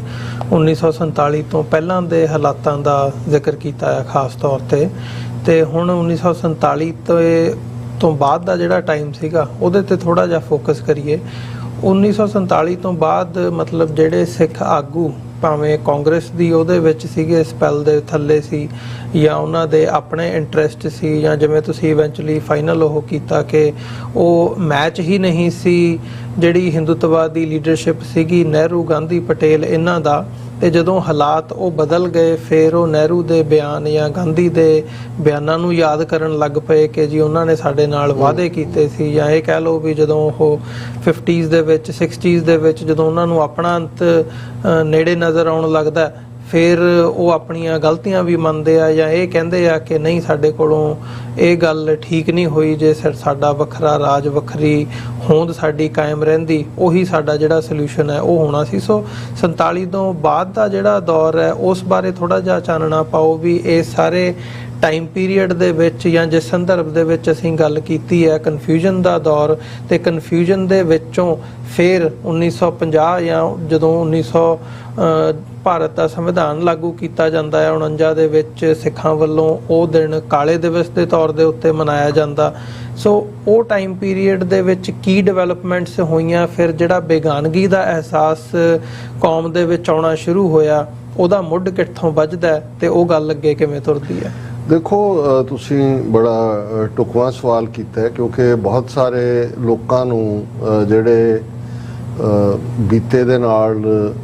ਜੁੜੇ ਹੋਏ ਨਹੀਂ ਨੇ ਜਾਂ ਇਤਿਹਾਸਕ ਤੌਰ ਦੇ ਉੱਤੇ ਵੀ ਕੋਈ ਖੋਜੀ ਮਾਨਸਿਕਤਾ ਨਹੀਂ ਹੈ, ਉਹ ਸਮਝਦੇ ਨੇ ਵੀ ਸਿੱਖਾਂ ਦੀ ਆਜ਼ਾਦੀ ਦੀ ਜੰਗ ਜਾਂ ਜਿਹੜਾ ਹੌਸਟਾਈਲ ਵਰਤਾਰਾ ਹੈ ਦਿੱਲੀ ਦਰਬਾਰ ਦਾ, ਉਹ ਜੂਨ 84 ਦੇ ਪਹਿਲੇ ਹਫਤੇ ਸ਼ੁਰੂ ਹੋਇਆ, ਘੱਲੂਘਾਰਾ 84 ਤੋਂ ਬਾਅਦ। ਇਹ ਗੱਲ ਠੀਕ ਨਹੀਂ ਹੈ, ਕਿਉਂਕਿ ਅਸੀਂ ਜਦੋਂ ਮੈਂ ਬਾਰ-ਬਾਰ ਸਾਚੀ ਸਾਖੀ ਦਾ ਜ਼ਿਕਰ ਕਰਦਾ ਹਾਂ, ਔਰ ਸਾਚੀ ਸਾਖੀ ਮੈਂ ਸਰਦਾਰ ਕਪੂਰ ਸਿੰਘ ਦੀ ਕਹਾਣੀ ਨਹੀਂ ਹੈ, ਉਹ ਸਿੱਖ ਕੌਮ ਦੀ ਬਿਟਰੇਅਲ ਦੀ ਕਹਾਣੀ ਵੀ ਹੈ, ਮਿਸਡ ਓਪਰਚੁਨਿਟੀਜ਼ ਦੀ ਕਹਾਣੀ ਵੀ ਹੈ, ਔਰ ਖਾਸ ਤੌਰ ਤੇ 47 ਤੋਂ ਬਾਅਦ ਦੇ ਦੌਰ 'ਚ ਇੱਕ ਉਸ ਸ਼ਾਈਨਿੰਗ ਇੰਟੈਲੈਕਚੁਅਲ ICS ਜਿਹਦੀ 14-15 ਸਾਲ ਦੀ ਸਰਵਿਸ ਹੈ, ਇੰਪੈਕੇਬਲ ਜਿਹਦਾ ਕਰੈਕਟਰ ਹੈ, ਟਰਾਂਸਪੇਰੈਂਟਲੀ ਓਨੈਸਟ ਹੈ, ਉਹ ਔਰ 47 ਤੋਂ ਪਹਿਲਾਂ ਜਿਹਨੇ ਗਾਂਧੀ ਦੇ ਨਾਲ ਵੀ ਮੁਲਾਕਾਤ ਕੀਤੀ ਹੋਈ ਹੈ, ਉਹਦੇ ਯਰਦਾ ਆਸ਼ਰਮ 'ਚ ਜਾ ਕੇ, ਉਹਨਾਂ ਦੀ ਸਾਚੀ ਸਾਖੀ ਮੁਤਾਬਕ ਗੁੜਗਾਵਾਂ ਦੇ ਵਿੱਚ ਜਦੋਂ ਡਿਪਟੀ ਕਮਿਸ਼ਨਰ ਸਨ, ਜਦੋਂ ਗਾਂਧੀ ਨੇ ਕੁਇਟ ਇੰਡੀਆ ਮੂਵਮੈਂਟ ਸ਼ੁਰੂ ਕੀਤੀ, ਉਹਨਾਂ ਨੇ ਹੈਲਪ ਵੀ ਕੀਤੀ ਹੋਈ ਹੈ। ਸਾਧ ਮੁਰਾਦਾ ਉਹਨਾਂ ਦਾ ਜੀਵਨ ਔਰ ਕਿਤੇ ਨਾ ਕਿਤੇ ਜਿਹੜੀ ਆ ਉਹ ਦੇਸ਼ ਭਗਤੀ, ਜਿਹਨੂੰ ਇਹ ਉਹ ਹਿੰਦੂਤਵਾ ਵਾਲੀ ਦੇਸ਼ ਭਗਤੀ ਨਹੀਂ, ਔਰ ਜ਼ਾਹਰ ਹੈ ਕਿ ਉਹ ਅੰਗਰੇਜ਼ਾਂ ਦੇ ਜਿਹੜੇ ਡਿਸਪਲਿਨ ਔਰ ਦੂਸਰੇ ਨੂੰ ਵੀ ਐਡਮਾਇਰ ਕਰਦੇ ਨੇ, ਪਰ ਉਹਨਾਂ ਨੂੰ ਆਪਣੀ ਨੇਟਿਵਨੈਸ, ਆਪਣੇ ਤਹਿਜ਼ੀਬ ਦੇ ਉੱਤੇ ਮਾਣ ਹੈ, ਫਖਰ ਹੈ, ਸਿੱਖ ਹੋਣ ਤੇ ਮਾਣ ਹੈ। ਹੁਣ ਜੇ ਸਰ ਕਪੂਰ ਸਿੰਘ ਦੇ ਨਾਲ ਇਹ ਜਿਹੜੀ ਕਹਾਣੀ ਦੀ ਸ਼ੁਰੂਆਤ ਹੁੰਦੀ ਹੈ, ਕਿਉਂਕਿ ਜਦੋਂ sir Kapur Singh deputy commissioner Kangra ਨੇ, ਕਿਉਂਕਿ ਪੰਜਾਬ ਦੇ ਜਿਵੇਂ ਮੈਂ ਜ਼ਿਕਰ ਕੀਤਾ 29 ਜ਼ਿਲ੍ਹੇ ਜਦੋਂ ਪੰਜਾਬ ਦੀ ਵੰਡ ਹੁੰਦੀ ਹੈ ਤੇ 13 ਜ਼ਿਲ੍ਹੇ ਇੱਧਰ ਈਸਟ ਪੰਜਾਬ ਨੂੰ ਮਿਲਦੇ ਨੇ, ਔਰ ਬਾਕੀ ਜਿਹੜੇ ਨੇ 16 ਜ਼ਿਲ੍ਹੇ ਉਹ ਪਾਕਿਸਤਾਨ ਦੇ ਚ ਜਾਂਦੇ ਨੇ, ਔਰ ਉਹਨਾਂ 13 ਜ਼ਿਲ੍ਹਿਆਂ ਚੋਂ 3 ਜ਼ਿਲ੍ਹੇ ਨੇ ਜਿਨ੍ਹਾਂ ਦੇ ਡਿਪਟੀ ਕਮਿਸ਼ਨਰ ਸਿੱਖ ਨੇ, ਇੱਕ ਪਤਤ ਹੈ ਤੇ ਸਰ ਕਪੂਰ ਸਿੰਘ ਕਾਂਗੜਾ ਜ਼ਿਲ੍ਹੇ ਦੇ ਡਿਪਟੀ ਕਮਿਸ਼ਨਰ ਨੇ। ਹੁਣ ਤੁਸੀਂ 15 ਅਗਸਤ 1947 ਔਰ 10 ਅਕਤੂਬਰ 1947 ਦੇ ਵਿਚਾਲੇ ਫਰਕ ਦੇਖੋ, ਕਿੰਨੇ ਹਫ਼ਤੇ, 2 ਮਹੀਨੇ ਵੀ ਨਹੀਂ ਹੁੰਦੇ ਜੀ। ਔਰ ਉਦੋਂ ਜਦੋਂ ਡਿਪਟੀ ਕਮਿਸ਼ਨਰ ਨੇ ਉਹਨਾਂ ਨੂੰ ਪੰਜਾਬ ਦੇ ਹੋਮ ਮਿਨਿਸਟਰੀ ਦਾ ਸਰਕੂਲਰ, ਜਿਹੜਾ ਪੰਜਾਬ ਦੇ ਗਵਰਨਰ ਚੰਦੂ ਲਾਲ ਤ੍ਰਿਵੇਦੀ ਨੇ, ਔਰ ਦਿੱਲੀ ਦੇ ਵਿੱਚ ਪਟੇਲ ਹੋਮ ਮਿਨਿਸਟਰ ਹੈ ਔਰ ਨਹਿਰੂ ਜਿਹੜਾ ਉਹ ਪ੍ਰਾਈਮ ਮਿਨਿਸਟਰ ਹੈ, ਉਹ ਮਿਲਦਾ ਕਿ ਜਿਹਦੇ 'ਚ ਜਿਹਨੂੰ ਕੋਟ ਕੀਤਾ ਸੁਪਰੀਮ ਕੋਰਟ ਦੇ ਕੇਸ 'ਚ ਵੀ ਉਹਨੂੰ ਐਜ਼ ਐਨ ਐਕਸਚਰ ਉਹਨਾਂ ਨੇ ਬਣਾਇਆ ਕਿ Sikhs are a criminal tribe and a menace to the law abiding Hindus, ਔਰ ਅੱਗੇ ਕਿ ਵੀ ਸਿੱਖ ਜ਼ਰਾਇਮ ਪੇਸ਼ਾ ਕਬੀਲਾ ਨੇ ਔਰ ਕਾਨੂੰਨ ਮੰਨਣ ਵਾਲੇ ਹਿੰਦੂਆਂ ਦੇ ਲਈ ਖਤਰਾ ਨੇ, ਔਰ ਫਿਰ ਸੀ ਕਿ ਡਿਪਟੀ ਕਮਿਸ਼ਨਰਜ਼ ਨੂੰ ਅਧਿਕਾਰ ਹੈ ਕਿ ਉਹ ਲੋੜੀਂਦੇ ਪ੍ਰਬੰਧ ਕਰਨ ਤਾਂ ਕਿ ਇਹਨਾਂ ਲਾਲੈਸ ਲੋਕਾਂ ਨੂੰ, ਕ੍ਰਿਮੀਨਲਜ਼ ਨੂੰ ਨੱਥ ਪਾਈ ਜਾ ਸਕੇ। ਹੁਣ ਉਹ ਫੌਰਨ ਇਸ ਦੇ ਉੱਤੇ ਪ੍ਰੋਟੈਸਟ ਕਰਦੇ ਨੇ ਕਿ ਵੀ ਤੁਸੀਂ ਇਵੇਂ ਕਿਵੇਂ ਕਰ ਸਕਦੇ ਹੋ, ਔਰ ਉਹਦਾ ਉਹਨਾਂ ਨੇ ਜੋ ਪ੍ਰਾਈਸ ਪੇ ਕੀਤਾ ਉਹ ਤਾਂ ਨੌਕਰੀ ਤੋਂ ਡਿਸਮਿਸ ਹੋਏ, ਉਹ ਇੱਕ ਵੱਖਰੀ ਕਹਾਣੀ ਹੈ। ਪਰ ਉਸ ਸਾਰੇ ਦੌਰ ਦੇ ਵਿੱਚ ਕਿਸ ਹੱਦ ਤੱਕ ਐਡਮਿਨਿਸਟ੍ਰੇਸ਼ਨ, ਮੀਡੀਆ, ਫਿਰ ਜੁਡੀਸ਼ਰੀ, ਅੱਜ ਅਸੀਂ ਕਹਿੰਦੇ ਆ ਜੀ ਨਵੰਬਰ 84 ਨੂੰ 40 ਸਾਲ ਹੋ ਗਏ, ਕਿਸੇ ਨੂੰ ਸਜ਼ਾ ਨਹੀਂ ਮਿਲੀ, ਇਸ ਦਾ ਮੁੱਢ ਵੀ ਉਦੋਂ ਹੀ ਵੱਜ ਜਾਂਦਾ ਹੈ ਜਦੋਂ ਕਿ ਹਰ ਅਦਾਰਾ ਜਿਹੜਾ ਹੈ ਉਹ ਉਹਨਾਂ ਨੂੰ ਨੈਗੇਟ ਕਰਨ ਦੇ ਉੱਤੇ ਆ ਜਾਂਦਾ ਹੈ, ਔਰ ਉਹਨਾਂ ਦੀ ਕਲਮ ਚੱਲਦੀ ਹੈ ਕਿ ਮੁਲਕ ਹਿੰਦੂ ਕਾ, ਰਾਜ ਤਿਕੜੀ ਕਾ, ਗੁਰੂ ਰਾਖਾ ਪਾਈ ਸਿਖੜੇ ਕਾ। ਕਲੀਅਰ ਹੋ ਜਾਂਦਾ ਵੀ ਗਾਂਧੀ ਔਰ ਜਿਹੜਾ ਉਹ ਉਹਦਾ ਭਾਵੇਂ ਮਰਡਰ ਹੋ ਜਾਂਦਾ 30 ਜਨਵਰੀ 1948 ਨੂੰ, ਪਰ ਨਹਿਰੂ, ਪਟੇਲ ਔਰ ਚੰਦੂ ਲਾਲ ਤ੍ਰਿਵੇਦੀ ਉਦੋਂ ਉਹ ਤਿਕੜੀ ਹੈ। ਤੇ ਜੇ ਇਹਨਾਂ 77 ਸਾਲਾਂ ਦੀ ਕਹਾਣੀ ਤੁਸੀਂ ਦੇਖੋ ਤੇ ਅੱਜ ਉਹ ਮੋਦੀ, ਅਮਿਤ ਸ਼ਾਹ ਤੇ ਅਜੀਤ ਡੋਵਲ ਦੀ ਤਿਕੜੀ ਹੋਏ, ਉਹੀ ਪਾਰਟ ਜਾਂ ਜੂਨ 84 ਦੇ ਵੇਲੇ ਇੰਦਰਾ ਗਾਂਧੀ ਔਰ ਉਹਦੀ ਕਿਚਨ ਕੈਬਨਿਟ ਹੋਏ, ਇਹ ਸਾਰੇ ਲੋਕ ਜਿਹੜੇ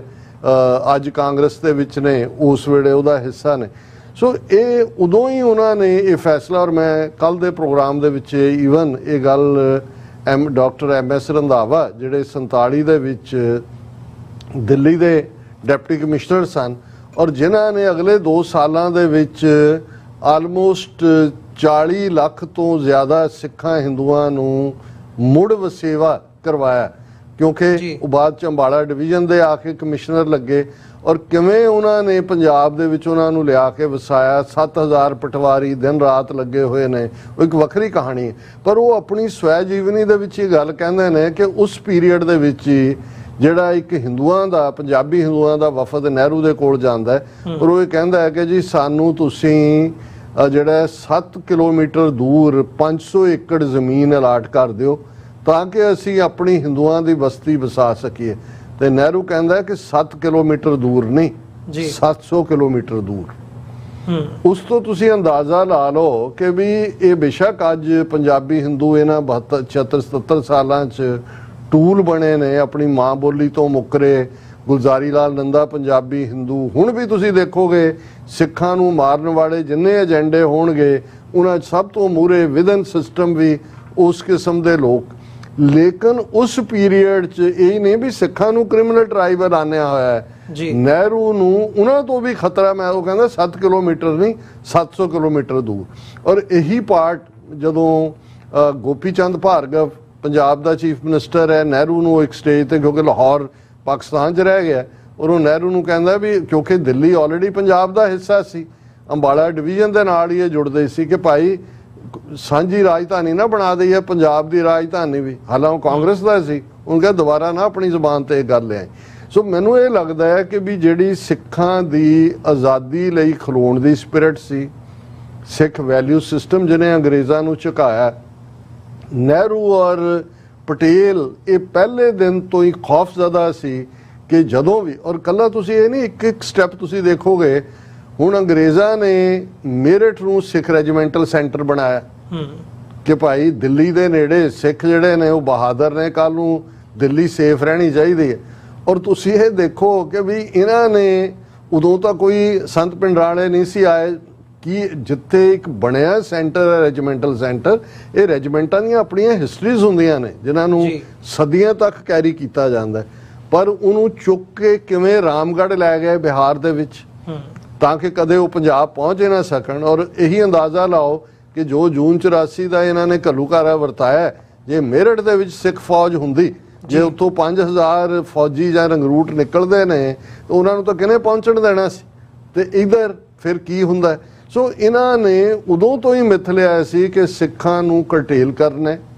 ਪੰਜਾਬ, ਹਾਲਾਂ ਉਸ ਪੰਜਾਬ ਦੇ ਵਿੱਚ ਜਿਹੜਾ 47 ਤੋਂ ਬਾਅਦ ਬਣਿਆ ਨਹਿਰੂ ਦੇ ਪੀਰੀਅਡ ਦਾ, ਸਿੱਖਾਂ ਦੀ ਮੈਜੋਰਟੀ ਨਹੀਂ ਸੀ, ਸਿੱਖ ਤਾਂ 30-31% ਸੀ, ਉਹ ਵੀ ਜਦੋਂ ਪੈਪਸੂ ਤੋੜ ਕੇ ਮਿਲਾਇਆ ਗਿਆ। ਉਸ ਤੋਂ ਪਹਿਲਾਂ ਸਿੱਖਾਂ ਦੀ ਆਬਾਦੀ, ਇਹ ਤਾਂ ਜਦੋਂ ਇਹਨਾਂ ਨੇ ਲੂਲਾ ਲੰਗੜਾ ਪੰਜਾਬੀ ਸੂਬਾ ਬਣਾਇਆ ਉਦੋਂ ਇਹ ਜਿਹੜੀ ਸਿੱਖ ਮੈਜੋਰਟੀ ਇਹਦੇ 'ਚ ਬਣੀ ਹੈ। ਲੇਕਿਨ ਉਸ ਪੰਜਾਬ 'ਚ ਵੀ ਜਿਹਦੇ 'ਚ ਕਿ ਸਿੱਖ 30% ਤੋਂ ਵੀ ਘੱਟ ਆਬਾਦੀ ਸੀ,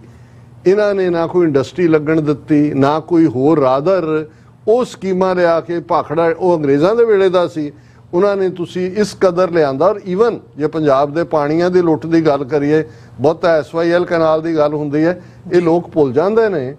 ਕਿ ਇੱਕ ਪਾਸੇ ਇੰਡਸ ਵਾਟਰ ਟ੍ਰੀਟੀ ਦੇ ਵਿੱਚ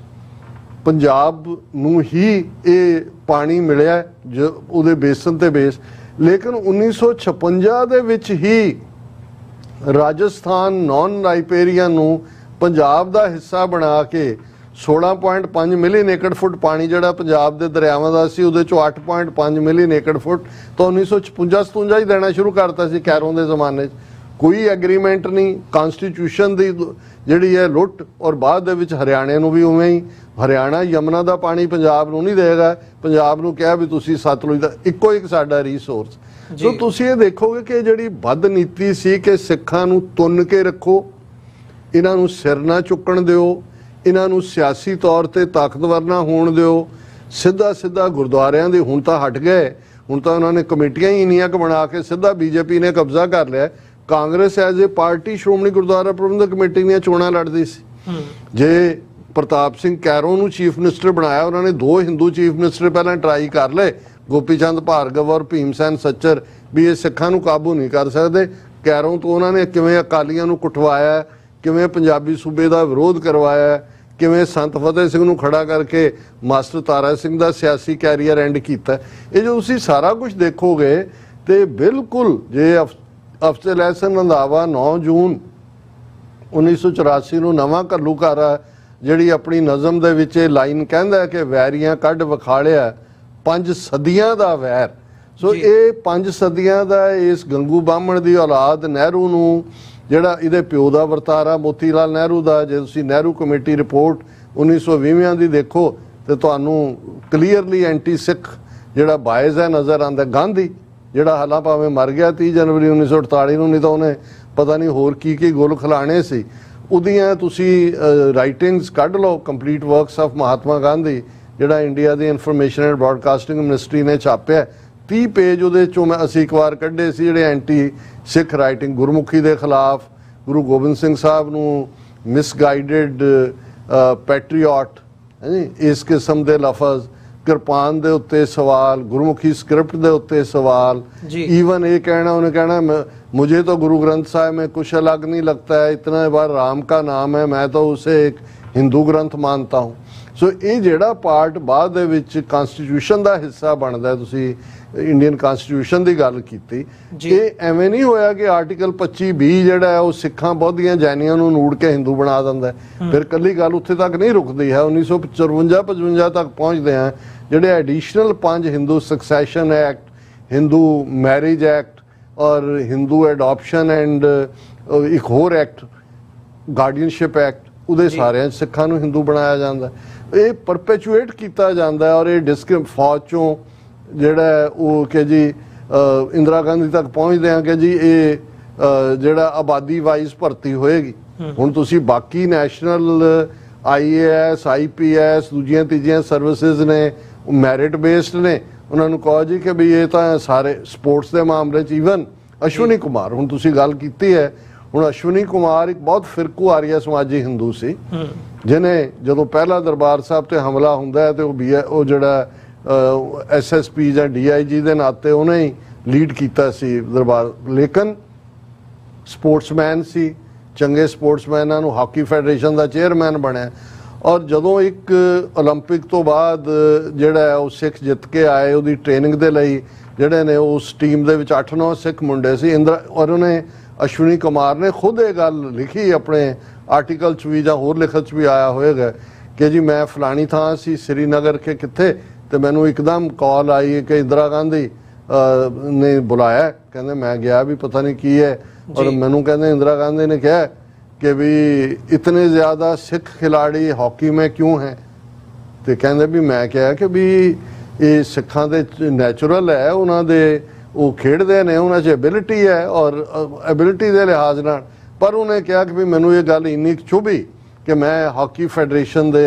ਜਿਹੜਾ ਉਹ ਚੇਅਰਮੈਨ ਤੋਂ ਅਸਤੀਫਾ ਦੇ ਦਿੱਤਾ ਵਾਪਸ ਮੁੜਦੇ ਹੀ ਹਫਤੇ ਦੇ ਵਿੱਚ। ਹੁਣ ਤੁਸੀਂ ਅੰਦਾਜ਼ਾ ਲਾਓ ਵੀ ਖੇਡਾਂ 'ਚ ਵੀ ਹਾਲਾਂ ਉਹ ਮੈਡਲ ਮੁਲਕ ਲਈ ਜਿੱਤ ਕੇ ਆਉਂਦੇ ਨੇ। ਸੋ ਇਹ ਜਿਹੜਾ ਇਨਹੈਰੈਂਟ ਔਰ ਇਹਦਾ ਅਗੇਨ 5 ਸਦੀਆਂ ਦੇ ਵੈਰ ਦੀ ਗੱਲ ਕਰਦੇ ਆ, ਤੁਹਾਨੂੰ 22 ਧਾਰ ਦੇ ਪਹਾੜੀ ਰਾਜੇ ਵੀ ਨਜ਼ਰ ਆ ਜਾਣਗੇ, ਤੁਹਾਨੂੰ ਗੰਗੂ ਚੰਦੂ ਵੀ ਨਜ਼ਰ ਆ ਜਾਣਗੇ, ਤੁਹਾਨੂੰ ਲੱਖੂ ਜੱਸੂ ਵੀ ਨਜ਼ਰ ਆ ਜਾਣਗੇ। ਸੋ ਮੈਂ ਸਮਝਦਾ ਵੀ ਉਦੋਂ ਇਹਨਾਂ ਕੋਲ ਪੋਲੀਟੀਕਲ ਪਾਵਰ ਨਹੀਂ ਸੀ, ਇਹਨਾਂ ਨੇ ਸਿੱਧੇ ਤੌਰ ਦੇ ਉੱਤੇ ਮੁਗਲਾਂ ਦੇ ਰਾਹੀਂ ਵੀ ਇਹ ਕੰਮ ਕਰਵਾਉਣਾ ਚਾਹਿਆ। ਹੁਣ ਉਹਨਾਂ ਦੇ ਕੋਲ ਹੈ, ਔਰ ਤੁਸੀਂ ਜੇ 70 ਸਾਲਾਂ ਦਾ ਇਹਨਾਂ ਦਾ ਟਰੈਕ ਰੈਕਡ ਦੇਖੋਗੇ ਤੇ ਫਿਰ ਈਵਨ ਜਿਹੜਾ ਇਹ ਤੁਹਾਨੂੰ ਫੌਜ ਤੋਂ ਲੈ ਕੇ ਸਿਵਿਲੀਅਨ, ਜੇ ਲੈਫਟੀਨੈਂਟ ਜਨਰਲ ਹਰਬਖਸ਼ ਸਿੰਘ ਦਾ ਜ਼ਿਕਰ ਹੋਏਗਾ ਜਾਂ ਉਸ ਤੋਂ ਪਹਿਲਾਂ ਸਿੱਖ ਜਰਨੈਲ ਜਿਹੜੇ ਸੀ, ਜਿਹੜੇ ਬ੍ਰਿਟਿਸ਼ ਪੀਰੀਅਡ ਦੀ ਭਰਤੀ ਸੀ, ਜਿਹੜੇ ਉਸ ਕਿਸਮ ਦਾ, ਜਿਵੇਂ ਅੱਜ ਜੇ ਸਿੰਘ ਵਰਗੇ, ਜਾਂ ਉਸ ਤੋਂ ਬਾਅਦ ਤੱਕ ਕਿੰਨੇ ਹੀ ਹੋਰ 2-3 ਪੱਗਾਂ ਵਾਲੇ ਬਣ ਗਏ, ਪਰ ਉਹ ਬਿਲਕੁਲ ਹੁਣ ਇਹਨਾਂ ਦੇ ਮਰਸਨਰੀ ਨੇ, ਪਰ ਜਿਹਦੇ ਚੋਂ ਵੀ ਇਹਨਾਂ ਨੂੰ ਥੋੜਾ ਜਿਹਾ ਆਜ਼ਾਦਾਨਾ ਨਜ਼ਰ ਆਉਂਦਾ ਸੀ। ਜਿਵੇਂ ਲੈਫਟੀਨੈਂਟ ਜਨਰਲ ਹਰਬਖਸ਼ ਸਿੰਘ ਨੇ 65 ਦੀ ਲੜਾਈ ਵੇਲੇ ਹੁਕਮ ਨਹੀਂ ਸੀ ਮੰਨਿਆ ਕਿ ਜੀ ਫੌਜ ਬਿਆਸਾ ਦੇ ਉਰਾਰ ਲੈ ਆਓ, ਉਹਨੇ ਸਿੱਖ ਰੈਜੀਮੈਂਟਾਂ ਕੱਢ ਕੇ ਜਿਹੜਾ ਉਸ ਦੀ ਜੰਗ ਲੜੀ ਸੀ, ਉਹਨਾਂ ਨੂੰ ਜਿਹੜਾ ਉਹ ਜਨਰਲ ਨਹੀਂ ਬਣਾਇਆ ਗਿਆ। ਸੋ ਇਹ ਵਰਤਾਰਾ ਜਿਹੜਾ ਇਹਨਾਂ ਦਾ 47 ਤੋਂ ਇੱਕਦਮ ਬਾਅਦ ਹੀ ਸ਼ੁਰੂ ਹੋਇਆ, ਔਰ ਹੁਣ ਤਾਂ ਬਦਤਰ ਟ੍ਰਾਂਸਨੈਸ਼ਨਲ ਰਿਪਰੈਸ਼ਨ ਕਿਸ ਹੱਦ ਤੱਕ ਗੱਲ ਪਹੁੰਚ ਗਈ ਹੈ, ਹੁਣ ਤੇ ਉਹ ਨੈਕਸਟ ਲੈਵਲ ਤੇ ਚਲੀ ਗਈ ਹੈ। ਜੇ ਅਸੀਂ ਉਹੀ 70s ਦੀ ਗੱਲ ਕਰੀਏ, ਮਤਲਬ 50s ਦੇ ਵਿੱਚ ਤੁਸੀਂ ਜ਼ਿਕਰ ਕੀਤਾ, 60s ਦੇ ਵਿੱਚ ਪੰਜਾਬੀ ਸੂਬਾ ਮੂਵਮੈਂਟ ਦੀ ਗੱਲ ਹੁੰਦੀ ਹੈ ਤੇ ਪੰਜਾਬ ਰੀਆਰਗਨਾਈਜੇਸ਼ਨ ਐਕਟ ਦੇ ਥੱਲੇ ਪੰਜਾਬ ਨੂੰ ਫਰਦਰ ਜਿਹੜਾ ਆ ਉਹ ਵੰਡ ਦਿੱਤਾ ਜਾਂਦਾ। ਪਹਿਲਾਂ ਵੰਡ 47 ਦੇ ਵਿੱਚ ਹੁੰਦੀ ਹੈ, ਫਿਰ ਵਿੱਚੋਂ ਹਰਿਆਣਾ ਵੱਖ, ਹਿਮਾਚਲ ਵੱਖ, ਉਹ ਦੌਰ ਉਹ ਹੁੰਦਾ। ਪਾਣੀ ਖੋਹ ਲਿਆ, ਰਾਜਧਾਨੀ ਖੋਹ ਲਈ, ਉਹ ਸਾਰਾ ਦੌਰ ਹੈ। ਹੁਣ ਉਸ ਦੇ ਵਿੱਚੋਂ ਜੇ ਸਾਡੇ ਪਰਸਪੈਕਟਿਵ ਤੋਂ, ਜਿਵੇਂ ਅਸੀਂ ਸਿੱਖ ਨੈਸ਼ਨਲਿਜ਼ਮ ਦੀ ਗੱਲ ਕੀਤੀ ਹੈ, ਉਸ ਪਰਸਪੈਕਟਿਵ ਤੋਂ ਦੇਖਣਾ ਹੋਵੇ ਤੇ 60s 70s ਦੇ ਵਿੱਚ ਕੀ ਹਾਲਾਤ ਸੀਗੇ ਜਾਂ ਕਿਹੜੀਆਂ ਘਟਨਾਵਾਂ ਦੇ ਥੱਲੇ ਵਾਪਸ ਫਿਰ ਜਿਹੜੀ ਸਿੱਖ ਨੈਸ਼ਨਲਿਜ਼ਮ ਹੈ ਉਹ ਸੰਤ ਭਿੰਡਰਾਂਵਾਲਿਆਂ ਦੇ ਰੂਪ ਦੇ ਵਿੱਚ ਸਾਡੇ ਸਾਹਮਣੇ ਆਉਂਦੀ ਹੈ, ਜਿਹੜੀ ਕਿ ਪ੍ਰੋਮੀਨੈਂਸ ਦੇ ਨਾਲ 78 ਦੇ ਵਿੱਚ ਜਾਂ 78 ਤੋਂ ਬਾਅਦ ਫਿਰ ਜ਼ਿਕਰ ਹੁੰਦਾ। 84 ਦੇ ਵਿੱਚ ਫਿਰ ਉਹ ਜਦੋਂ ਅਟੈਕ ਤੋਂ ਬਾਅਦ ਫਿਰ ਉਹ ਫੁੱਲ ਰੂਪ ਦੇ ਵਿੱਚ ਖਾਲਿਸਤਾਨ ਦੇ ਰੂਪ ਦੇ ਵਿੱਚ ਸਾਡੇ ਸਾਹਮਣੇ ਆਉਂਦੀ ਹੈ। ਦੇਖੋ 60s ਦਾ ਜਿਵੇਂ ਤੁਸੀਂ ਜ਼ਿਕਰ ਕੀਤਾ ਹੈ, 67 ਦੇ ਵਿੱਚ ਮਾਸਟਰ ਤਾਰਾ ਸਿੰਘ ਦੀ ਡੈਥ ਹੋ ਜਾਂਦੀ ਹੈ। ਨਵੰਬਰ 1966 ਚ ਪੰਜਾਬੀ ਸੂਬਾ ਲੂਲਾ ਲੰਗੜਾ ਬਣ ਜਾਂਦਾ ਹੈ ਔਰ ਉਸ ਸਾਰੇ ਦੇ ਵਿੱਚ ਨੈਕਸਟ ਸਿੱਖਾਂ ਦੀ ਮੰਗ ਸ਼ੁਰੂ ਹੋ ਜਾਂਦੀ ਹੈ ਜੀ ਇਹਨੂੰ ਅਸੀਂ ਕੰਪਲੀਟ ਕਰਵਾਉਣਾ ਹੈ। ਚੰਡੀਗੜ੍ਹ ਸਾਡੀ ਰਾਜਧਾਨੀ ਬਣਿਆ ਹੀ ਪੰਜਾਬ ਲਈ ਸੀ ਔਰ ਪੰਜਾਬੀ ਬੋਲਦੇ ਇਲਾਕੇ ਔਰ ਉਹਦੇ ਚੋਂ ਅਸੀਂ ਦਰਸ਼ਨ ਸਿੰਘ ਫੇਰੂਮਾਨ ਦਾ 60s ਲੇਟ 60s ਦੇ ਵਿੱਚ ਵਰਤ ਦੇਖਦੇ ਹਾਂ 74 ਦਿਨ ਦਾ। ਪਰ ਉਦੋਂ ਤੱਕ ਅਕਾਲੀਆਂ ਦੇ ਰੂਪ ਦੇ ਵਿੱਚ ਜਸਟਿਸ ਗੁਰਨਾਮ ਸਿੰਘ ਜਾਂ ਬਾਅਦ ਪ੍ਰਕਾਸ਼ ਸਿੰਘ ਬਾਦਲ ਜਿਹੜਾ 5 ਵਾਰ ਮੁੱਖ ਮੰਤਰੀ ਬਣਿਆ, ਇਸ ਕਿਸਮ ਦੇ ਕਰੈਕਟਰ ਸੈਂਟਰ ਦੇ ਨਾਲ ਭਾਵੇਂ ਅਕਾਲੀਆਂ ਦੀ ਜਿਹੜੀ ਸਟਰਗਲਿੰਗ ਪਾਰਟੀ ਸੀ ਉਹਦੀ ਨੁਮਾਇੰਦਗੀ ਕਰਦੇ ਸੀ, ਪਰ ਪਾਵਰ ਦੀ ਹੰਗਰ ਦੇ ਵਿੱਚ ਉਹਨਾਂ ਦੀ ਖੇਡਣਾ ਸ਼ੁਰੂ ਹੋ ਗਏ ਸੀ। ਔਰ ਇਸ ਸਾਰੇ ਦੌਰ ਦੇ ਵਿੱਚ ਇੰਦਰਾ ਗਾਂਧੀ ਜਦੋਂ ਪ੍ਰਾਈਮ ਮਿਨਿਸਟਰ ਬਣਦੀ ਹੈ, ਕਿਉਂਕਿ ਪੰਜਾਬੀ ਸੂਬਾ ਬਣਦਾ ਇੰਦਰਾ ਗਾਂਧੀ ਦੇ ਪੀਰੀਅਡ 'ਚ ਹੈ, ਔਰ ਉਹ ਇਸ ਗੱਲ ਨੂੰ ਯਕੀਨੀ ਬਣਾਉਂਦੀ ਹੈ ਕਿ ਭਾਈ ਉਸ ਪੰਜਾਬ ਨੂੰ ਜਿਹੜਾ ਬਣਾ ਵੀ ਦਿੱਤਾ ਹੈ ਉਹ, ਔਰ ਇਹ ਗੱਲ ਉਹਦਾ ਹੋਮ ਮਿਨਿਸਟਰ ਹੀ ਜਿਹੜਾ ਗੁਲਜ਼ਾਰੀ ਲਾਲ ਨੰਦਾ ਹੈ, ਹਿੰਦੂ ਡੈਪੂਟੇਸ਼ਨ ਆਰੀਆ ਸਮਾਜੀਆਂ ਦੇ ਨੂੰ ਕਹਿੰਦਾ ਹੈ कि जी फिक्र ना करो, हम इन्हें ऐसा पंजाबी सूबा देंगे कि ये छोड़ के भागेंगे। हुण उस दौर दे विच ही उन्होंने उस पंजाब नूं एक होर तबाही वाल तोड़ दिता जिन्हों बहुतियां ने बड़ा जिहड़ा वो रोशन आया ग्रीन रेवोल्यूशन। हुण ग्रीन रेवोल्यूशन का मतलब जिहड़ा दुनिया का सारा एक्सपैरीमेंट सी वो लिया के पंजाब दे विच नतीजा अज जदों असीं 400 फुट तो 600 फुट तक पंजाब का पानी देखते हैं, गंदी जमीन जिहड़ी पोल्यूटेड है, गंदी एयर देखते हैं, तो फिर हुण सारे कहण लग गए ने जी ये ग्रीन रेवोल्यूशन का नतीजा। पर सिखां नूं उस पासे उलझा दिता गया क्योंकि जदों असीं सिखां दी गल करदे हैं 90% तो ज़्यादा किसानी पंजाब दे विच सिख करदे सी, हरियाणा तो कोई जिहड़ा उस लैवल दे उत्ते खलोता ही नहीं सी होया। लेकिन इस सारे दौर चों जदों तक सिख उभरदे ने उदों तक असीं देखदे हैं कि क्योंकि ये उही पीरीयड है कि एक पासे कम्युनिस्ट लहर भी जन्म लै लैंदी है, बंगाल दे विच नक्सलवाड़ी बंगाल और आंध्रा च, और पंजाब दे विच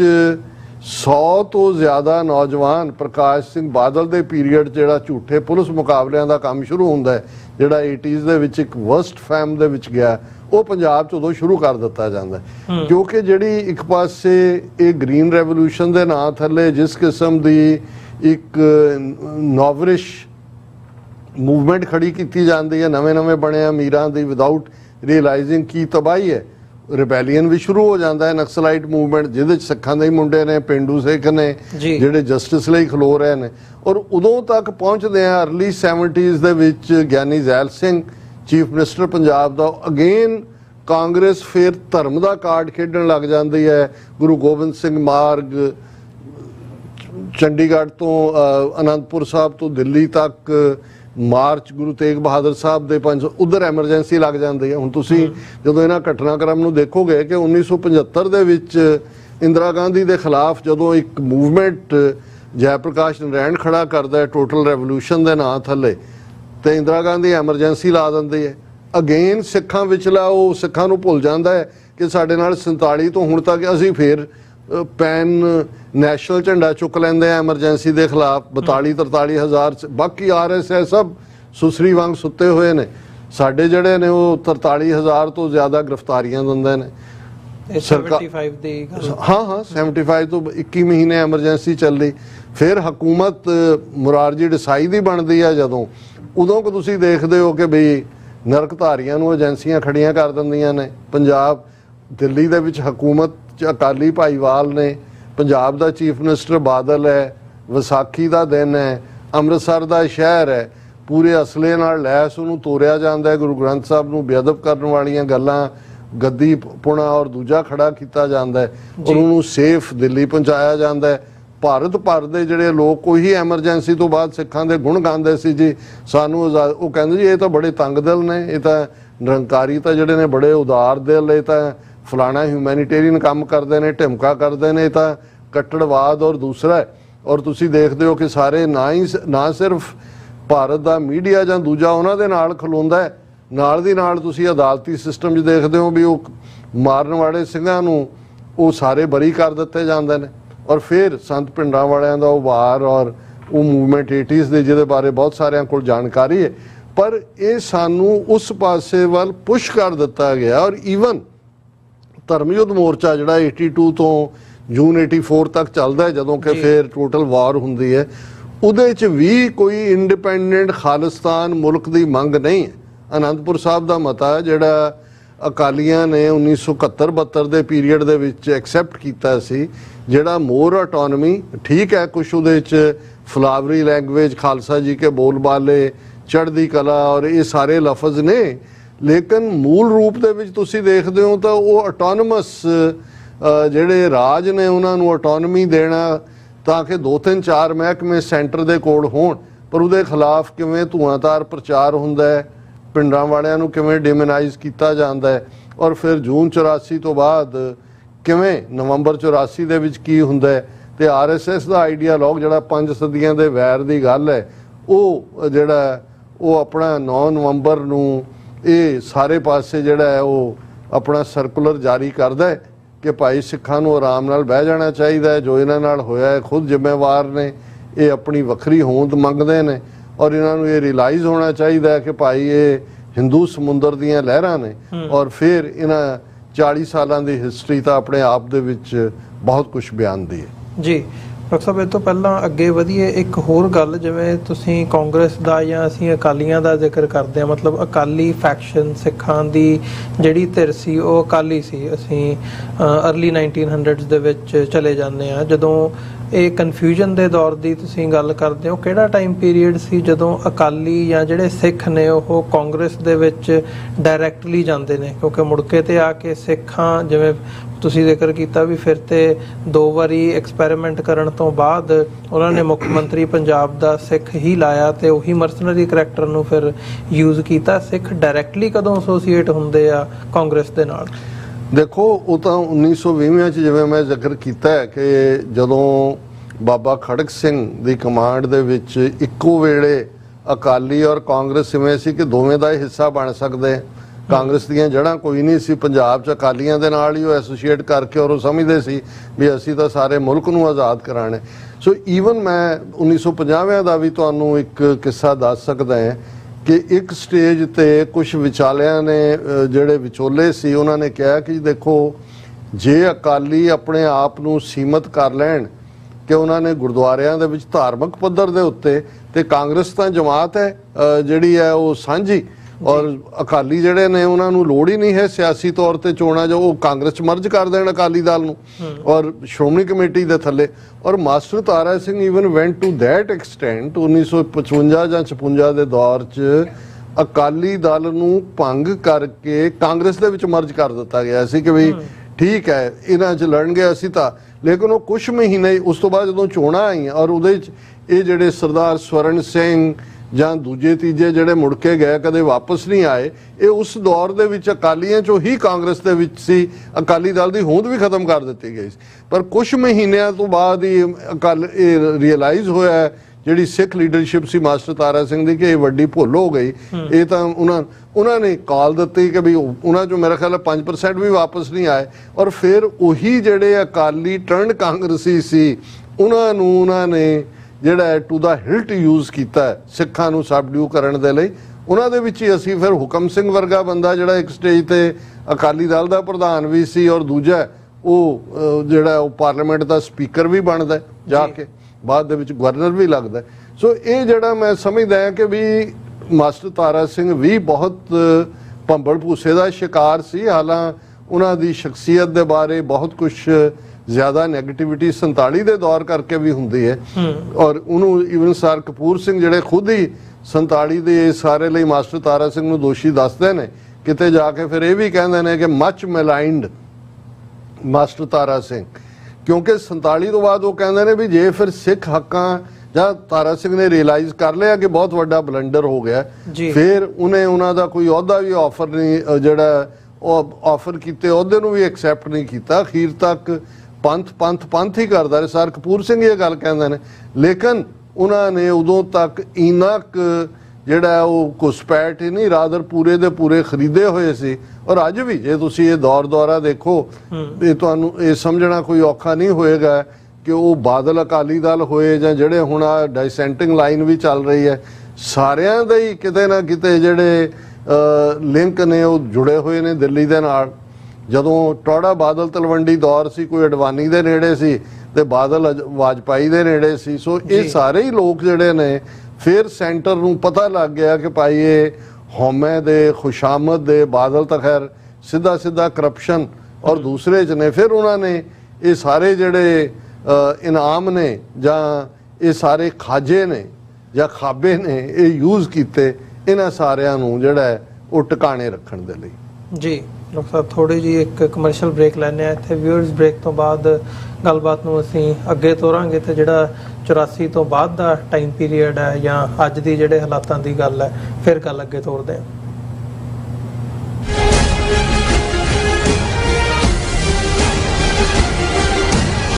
ਟਰਾਈ ਸਟੇਟ ਦੇ ਕੇਂਦਰੀ ਅਸਥਾਨ Gurdwara Sahib Sikh culture society Richmond Hill New York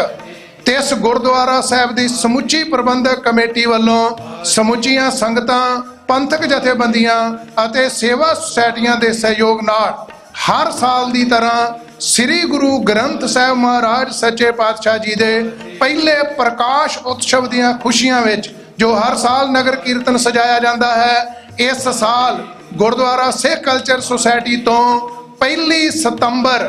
ਦਿਨ ਐਤਵਾਰ ਨੂੰ ਦਿਨੇ 12 ਵਜੇ ਗੁਰਦੁਆਰਾ ਸਾਹਿਬ ਤੋਂ ਇਹ 14ਵਾਂ ਮਹਾਨ ਨਗਰ ਕੀਰਤਨ ਸ੍ਰੀ ਗੁਰੂ ਗ੍ਰੰਥ ਸਾਹਿਬ ਸੱਚੇ ਪਾਤਸ਼ਾਹ ਜੀ ਦੀ ਸਰਪ੍ਰਸਤੀ ਹੇਠ ਅਤੇ 5 ਪਿਆਰਿਆਂ ਦੀ ਅਗਵਾਈ ਵਿੱਚ ਸ਼ੁਰੂ ਹੋਵੇਗਾ। ਸਮੁੱਚੀਆਂ ਸੰਗਤਾਂ ਨੂੰ ਬੇਨਤੀ ਹੈ, ਇਸ ਨਗਰ ਕੀਰਤਨ ਦਾ ਰੂਟ ਪਿਛਲੇ ਸਾਲਾਂ ਵਾਲਾ ਹੀ ਹੈ। ਸਮੁੱਚੀਆਂ ਸੰਗਤਾਂ ਨੂੰ ਬੇਨਤੀ ਹੈ, ਪਰਿਵਾਰਾਂ ਬੱਚਿਆਂ ਸਮੇਤ ਵੱਧ ਤੋਂ ਵੱਧ ਹਾਜ਼ਰੀਆਂ ਭਰਦੇ ਹੋਏ ਸਤਿਗੁਰੂ ਸੱਚੇ ਪਾਤਸ਼ਾਹ ਦੀਆਂ ਬਖਸ਼ਿਸ਼ਾਂ, ਰਹਿਮਤਾਂ ਪ੍ਰਾਪਤ ਕਰੋ ਜੀ। ਵਾਹਿਗੁਰੂ ਜੀ ਕਾ ਖਾਲਸਾ, ਵਾਹਿਗੁਰੂ ਜੀ ਕੀ ਫਤਿਹ। ਸੋ ਨਿਹਾਲ, ਸਤਿ ਸ੍ਰੀ ਅਕਾਲ।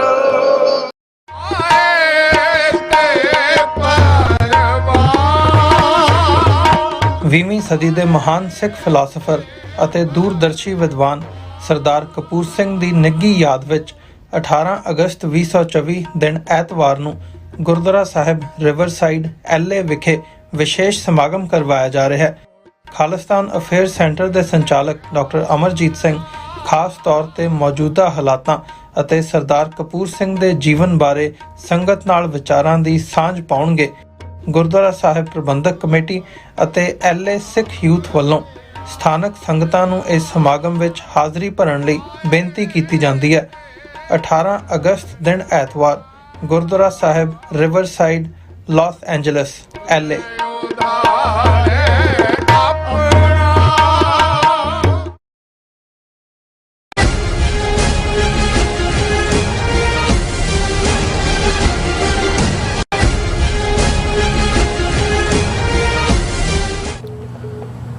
ਵਿਊਅਰਸ ਬ੍ਰੇਕ ਤੋਂ ਬਾਅਦ ਤੁਹਾਡਾ ਸਾਰਿਆਂ ਦਾ ਸਵਾਗਤ ਹੈ। ਗੱਲਬਾਤ ਨੂੰ ਅੱਗੇ ਤੋਰਦੇ ਹਾਂ।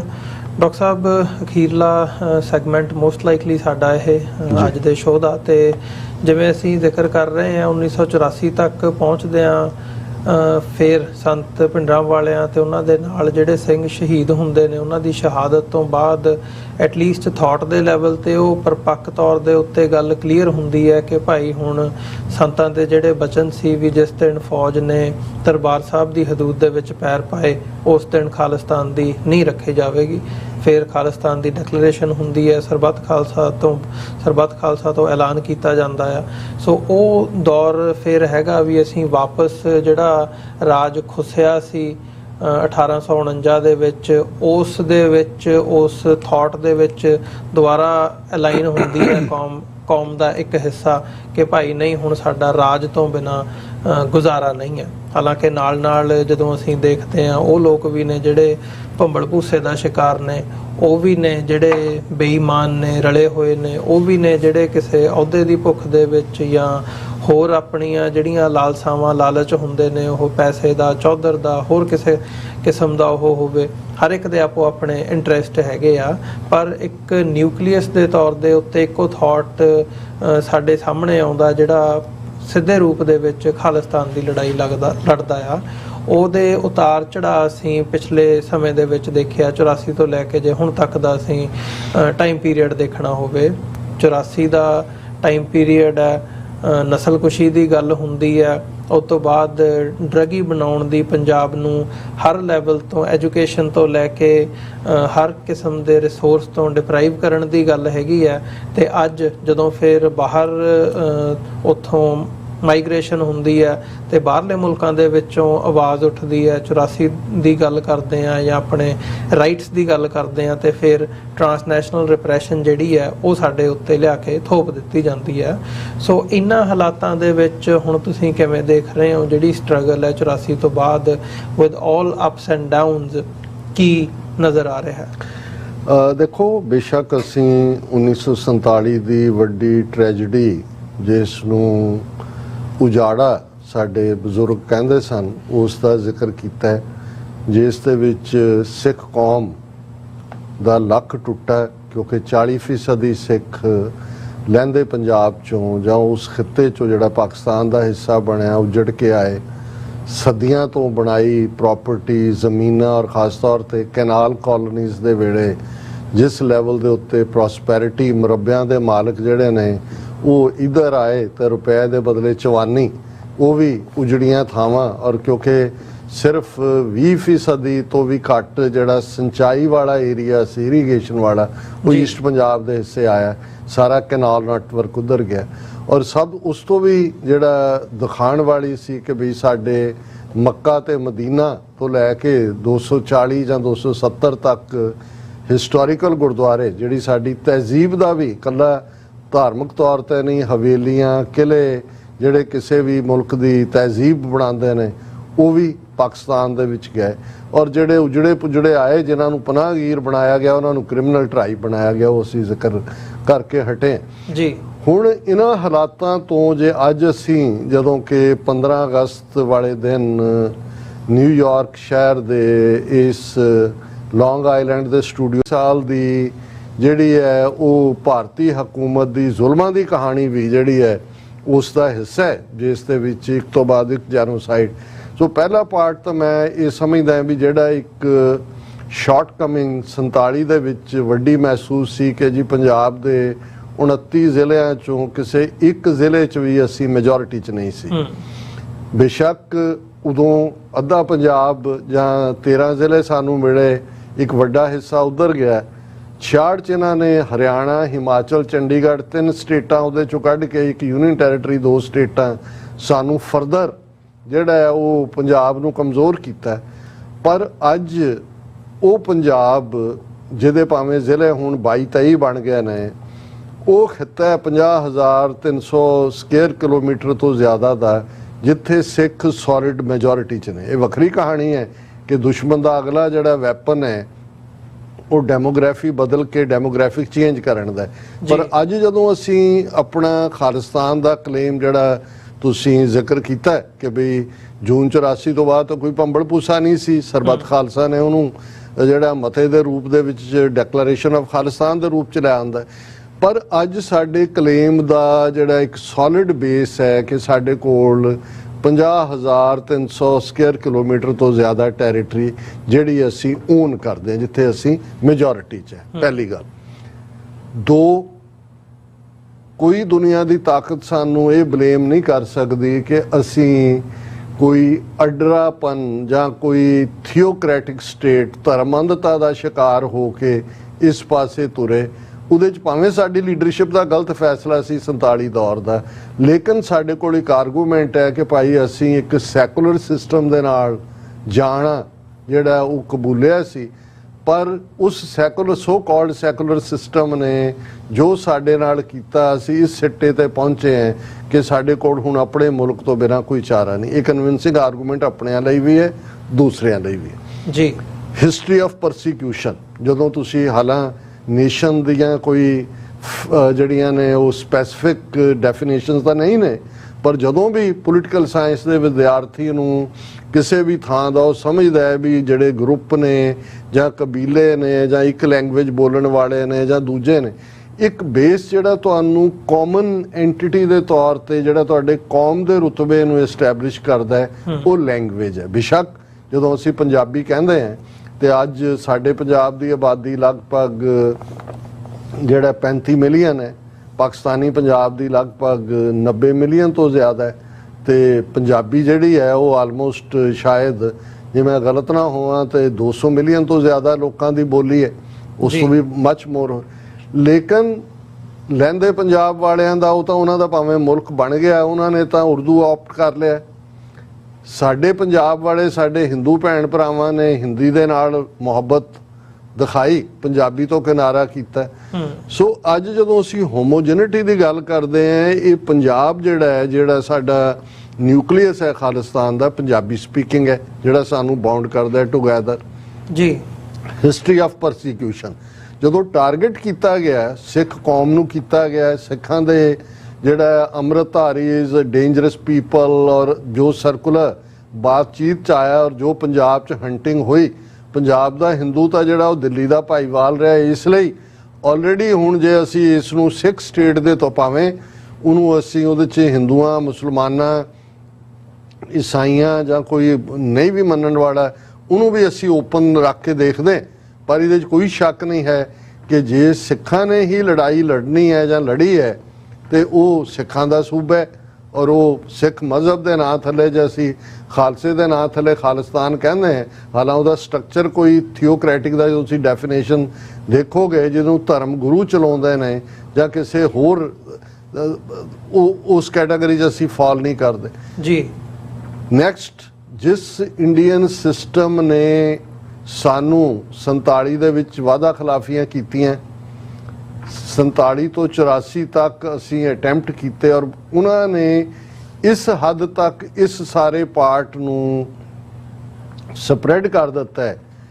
ਜਿਹਨੂੰ ਅੱਜ ਟਰਾਂਸਨੈਸ਼ਨਲ ਰਿਪਰੈਸ਼ਨ ਕ੍ਰਾਈਮ ਦੇ ਤੌਰ ਤੇ ਕੈਨੇਡਾ ਦਾ ਪ੍ਰਾਈਮ ਮਿਨਿਸਟਰ ਖਲੋ ਕੇ ਕੈਨੇਡੀਅਨ ਪਾਰਲੀਮੈਂਟ 'ਚ ਕਹਿੰਦਾ ਹੈ। ਅਮਰੀਕਾ 'ਚ ਜਦੋਂ ਮਰਡਰ ਪਲਾਟ ਫਾਈਲ ਹੁੰਦਾ ਹੈ, Gurpatwant Pannun murder plot, America ਜਵਾਬਦੇਹ ਬਣਾਉਂਦਾ ਹੈ। ਨਿਖਲ ਗੁਪਤਾ ਨਿਊਯਾਰਕ ਦੀਆਂ ਕਚਹਿਰੀਆਂ 'ਚ ਜਿਹੜਾ ਉਹ ਤਰੀਕਾ ਭੁਗਤ ਰਿਹਾ, ਔਰ ਵਰਲਡ ਮੀਡੀਆ ਗਲੋਬਲੀ ਜਿਸ ਮੂਵਮੈਂਟ ਨੂੰ ਸਿੱਖਾਂ ਦੀ ਨੂੰ ਕਦੇ ਇੰਡੀਅਨ ਗਵਰਨਮੈਂਟ ਨੇ ਇੱਕ ਫ੍ਰਿੰਜ ਐਲੀਮੈਂਟ ਕਿਹਾ ਸੀ, ਕਦੇ ਇਸ ਨੂੰ ਦਹਿਸ਼ਤਗਰਦੀ ਦੀ ਮੂਵਮੈਂਟ ਕਿਹਾ ਸੀ। ਅੱਜ ਜਦੋਂ ਖਾਲਿਸਤਾਨ ਰੈਫਰੈਂਡਮ ਦੀ ਮੂਵਮੈਂਟ ਰਾਹੀਂ ਲੱਖਾਂ ਲੋਕ ਡਾਇਸਪੋਰਾ ਦੇ ਵਿੱਚ, ਕਿਉਂਕਿ ਅਜੇ ਪੰਜਾਬ ਦੇ ਵਿੱਚ ਤਾਂ ਹੋਇਆ ਨਹੀਂ ਹੈ, ਇਸ ਦੇ ਨਾਲ ਜੁੜਦੇ ਨੇ ਤੇ ਇਸ ਨੂੰ ਇੱਕ ਮਾਸ ਮੂਵਮੈਂਟ ਦੀ ਰੈਕਗਨੀਸ਼ਨ ਵੀ ਮਿਲਦੀ ਹੈ। ਤੇ ਜੇ ਪੰਜਾਬ ਦੀ ਧਰਤੀ ਤੇ ਇਨਡਾਇਰੈਕਟਲੀ ਰੈਫਰੈਂਡਮ ਕਹਿਣਾ ਹੋਏ ਤਾਂ ਦੋ ਹੀ ਕੈਂਡੀਡੇਟ ਸੀ ਜਿਨ੍ਹਾਂ ਦੇ ਨਾਲ ਪੰਥ ਨੇ ਆਇਡੈਂਟੀਫਾਈ ਕੀਤਾ, ਫਰੀਦਕੋਟ ਔਰ ਖਡੂਰ ਸਾਹਿਬ ਹਲਕੇ ਤੋਂ ਜੀ। ਦੋਨਾਂ ਦੀ ਜਿੱਤ ਦੱਸਦੀ ਹੈ ਵੀ ਪੰਜਾਬ 'ਚ ਕਰੰਟ ਕੀ ਹੈ। ਔਰ ਇੰਡੀਆ ਜਿਹਨੇ ਬਹੁਤ ਵਾਰ ਕਦੇ ਗਾਂਧੀ ਦੇ ਨਾਂ ਥੱਲੇ ਫਿਰ ਸੈਕੂਲਰਿਜ਼ਮ ਦੇ ਨਾਂ ਥੱਲੇ ਸੌਦਾ ਵੇਚਿਆ, ਅੱਜ ਰੋਗ ਸਟੇਟ ਦੇ ਤੌਰ ਤੇ ਜਾਣਿਆ ਜਾਂਦਾ ਹੈ। ਆਪਣੇ ਰੀਜਨ ਦੇ ਵਿੱਚ ਟੋਟਲੀ ਆਈਸੋਲੇਟ ਹੋਇਆ। ਬੰਗਲਾਦੇਸ਼ ਦੀਆਂ ਡਿਵੈਲਪਮੈਂਟਸ ਪਿਛਲੇ ਹਫਤੇ ਦੀਆਂ ਅਸੀਂ ਦੇਖ ਸਕਦੇ ਕਿ ਭਾਈ ਕਿੰਨਾ ਐਂਟਾਈ ਇੰਡੀਆ ਸੈਂਟੀਮੈਂਟ ਹੈ ਕਿ ਈਵਨ ਗੁਆਂਢੀ ਮੁਲਕ ਦੇ ਵਿੱਚ ਵੀ ਇਹਨਾਂ ਨੇ ਕਿਵੇਂ ਇੰਟਰਫੀਅਰ ਕੀਤਾ। ਸੋ ਮੈਂ ਸਮਝਦਾ ਡਾਇਸਪੋਰਾ ਸਿੱਖ 4 ਮਿਲੀਅਨ ਤੋਂ 5 ਮਿਲੀਅਨ ਸਾਡੀ ਪੋਪੂਲੇਸ਼ਨ ਜਿਹੜੇ ਆਪਣੇ ਆਪ ਦੇ ਵਿੱਚ ਇੱਕ ਸੌਫਟ ਪਾਵਰ ਦੇ ਤੌਰ ਤੇ ਵੀ ਉੱਭਰੇ ਨੇ। ਇਹ 47 ਦੇ ਦੌਰ 'ਚ ਨਹੀਂ ਸੀ ਜਾਂ ਈਵਨ 84 ਤੋਂ ਪਹਿਲਾਂ ਵੀ ਨਹੀਂ ਸੀ। ਅੱਜ ਜੇ ਕੋਵਿਡ-19 ਹੁੰਦਾ ਤੇ ਦੁਨੀਆ ਭਰ ਦੇ ਵਿੱਚ ਸਿੱਖ ਜਿਹੜੇ ਨੇ ਉਹਨਾਂ ਦੇ ਗੁਰਦੁਆਰੇ ਉਹ ਹੈਲਪਿੰਗ ਸੈਂਟਰ ਬਣ ਜਾਂਦੇ ਨੇ। ਯੂਕਰੇਨ ਦੇ ਵਿੱਚ ਜਿਹੜੇ ਨੇ ਉਹ ਰੈਫਿਊਜੀ ਨਿਕਲਦੇ ਨੇ, ਮੰਦਹਾਲੀ ਦੇ ਵਿੱਚ ਯੂਨਾਈਟਿਡ ਸਿੱਖਸ ਜਾਂ ਖਾਲਸਾ ਏਡ ਵਰਗੀਆਂ ਸੰਸਥਾਵਾਂ ਉਹ ਰੋਹਿੰਗਿਆ ਮੁਸਲਮਾਨਾਂ ਦੇ ਨਾਲ ਹੋਏ, ਸੀਰੀਆ 'ਚ ਹੋਏ, ਖਾਲਸਾ ਏਡ ਖਲੋਂਦੀ ਹੈ। ਇਧਰ ਯੂਨਾਈਟਿਡ ਸਿੱਖਸ ਇੱਕ ਸੌਫਟ ਪਾਵਰ ਵਾਂਗ ਅੱਗੇ ਆਉਂਦੀ ਹੈ। ਔਰ ਇਹ ਜਿਹੜਾ ਸਾਰਾ ਪਾਰਟ ਹੈ ਸਿੱਖਾਂ ਦੀ ਇਸ ਪੀਰੀਅਡ ਦੇ ਵਿੱਚ ਦੁਨੀਆ ਦੇ 5ਵੇਂ ਵੱਡੇ ਧਰਮ ਵਜੋਂ ਰੈਕਗਨੀਸ਼ਨ, ਇੰਟਰਫੇਥ ਮੂਵਮੈਂਟ ਦੇ ਵਿੱਚ ਸਿੱਖਾਂ ਦੀ ਹੋਂਦ, ਔਰ ਪੋਲੀਟੀਕਲੀ ਜੇ ਅਸੀਂ ਕੈਨੇਡਾ 'ਚ ਫਖਰ ਨਾਲ ਕਹਿੰਦੇ ਸੀ ਕਿ 16 ਦੇ ਕਰੀਬ ਮੈਂਬਰ ਪਾਰਲੀਮੈਂਟ ਸਿੱਖ ਨੇ, ਅੱਜ ਅਸੀਂ ਇਹ ਕਹਿ ਸਕਦੇ ਹਾਂ ਕਿ ਯੂਕੇ ਦੇ ਵਿੱਚ ਜਦ ਕੁਝ ਹਫ਼ਤੇ ਪਹਿਲਾਂ ਹੀ ਨਵੀਂ ਪਾਰਲੀਮੈਂਟ ਬਣੀ ਹੈ, 12 ਦੇ ਕਰੀਬ ਸਿੱਖ ਜਿਹੜੇ ਨੇ ਜਿਨ੍ਹਾਂ 'ਚ ਬੀਬੀਆਂ ਵੀ ਸ਼ਾਮਲ ਨੇ ਉਸ ਦਾ ਹਿੱਸਾ। ਇਹ ਛੋਟੀ ਗੱਲ ਨਹੀਂ ਹੈ। ਸੋ ਜਿਹੜੇ ਵੀ ਸਮਾਲ ਐਲੀਮੈਂਟਸ ਚਾਹੀਦੇ ਹੁੰਦੇ ਨੇ ਉਹ ਬਣ ਕੇ ਇਸ ਵੇਲੇ ਬਿਗ ਫਾਰਮ ਦੇ ਵਿੱਚ ਸਿੱਖਾਂ ਦੇ ਨਾਲ ਜਿਹੜਾ ਸਿੱਖ ਕੌਮ ਦਾ ਘਰ ਖਾਲਿਸਤਾਨ ਬਣਾਉਣ ਦੇ ਲਈ ਉਹ ਇਨਗਰੀਡੀਐਂਟ ਜਿਹੜੇ ਨੇ ਉਹ ਸਾਡੇ ਕੋਲ ਮੌਜੂਦ ਨੇ। ਹੁਣ ਜਦੋਂ ਦੇਖਣਾ ਇਹ ਹੈ ਕਿ ਜਦੋਂ ਅਸੀਂ ਅਜੋਕੇ ਸੰਦਰਭ 'ਚ ਗੱਲ ਕਰ ਰਹੇ ਹਾਂ, ਜੀਓ ਪੋਲੀਟਿਕਸ ਸਾਡੇ ਖਿੱਤੇ 'ਚ ਗਈ ਹੈ, ਅਮਰੀਕਾ ਚਾਈਨਾ ਭਾਵੇਂ ਤਕਰਾਰ 'ਚੋਂ ਹੀ ਨਿਕਲਦਾ ਹੈ, ਸਿੱਖ ਫੈਕਟਰ ਅਸੀਂ ਆਲਮੋਸਟ ਵਾਘਾ ਤੋਂ ਹੁਸੈਨੀਵਾਲਾ ਤੱਕ 600 ਕਿਲੋਮੀਟਰ ਦੇ ਲਗਭਗ ਇੰਟਰਨੈਸ਼ਨਲ ਬਾਰਡਰ ਤੇ ਬੈਠੇ ਹਾਂ।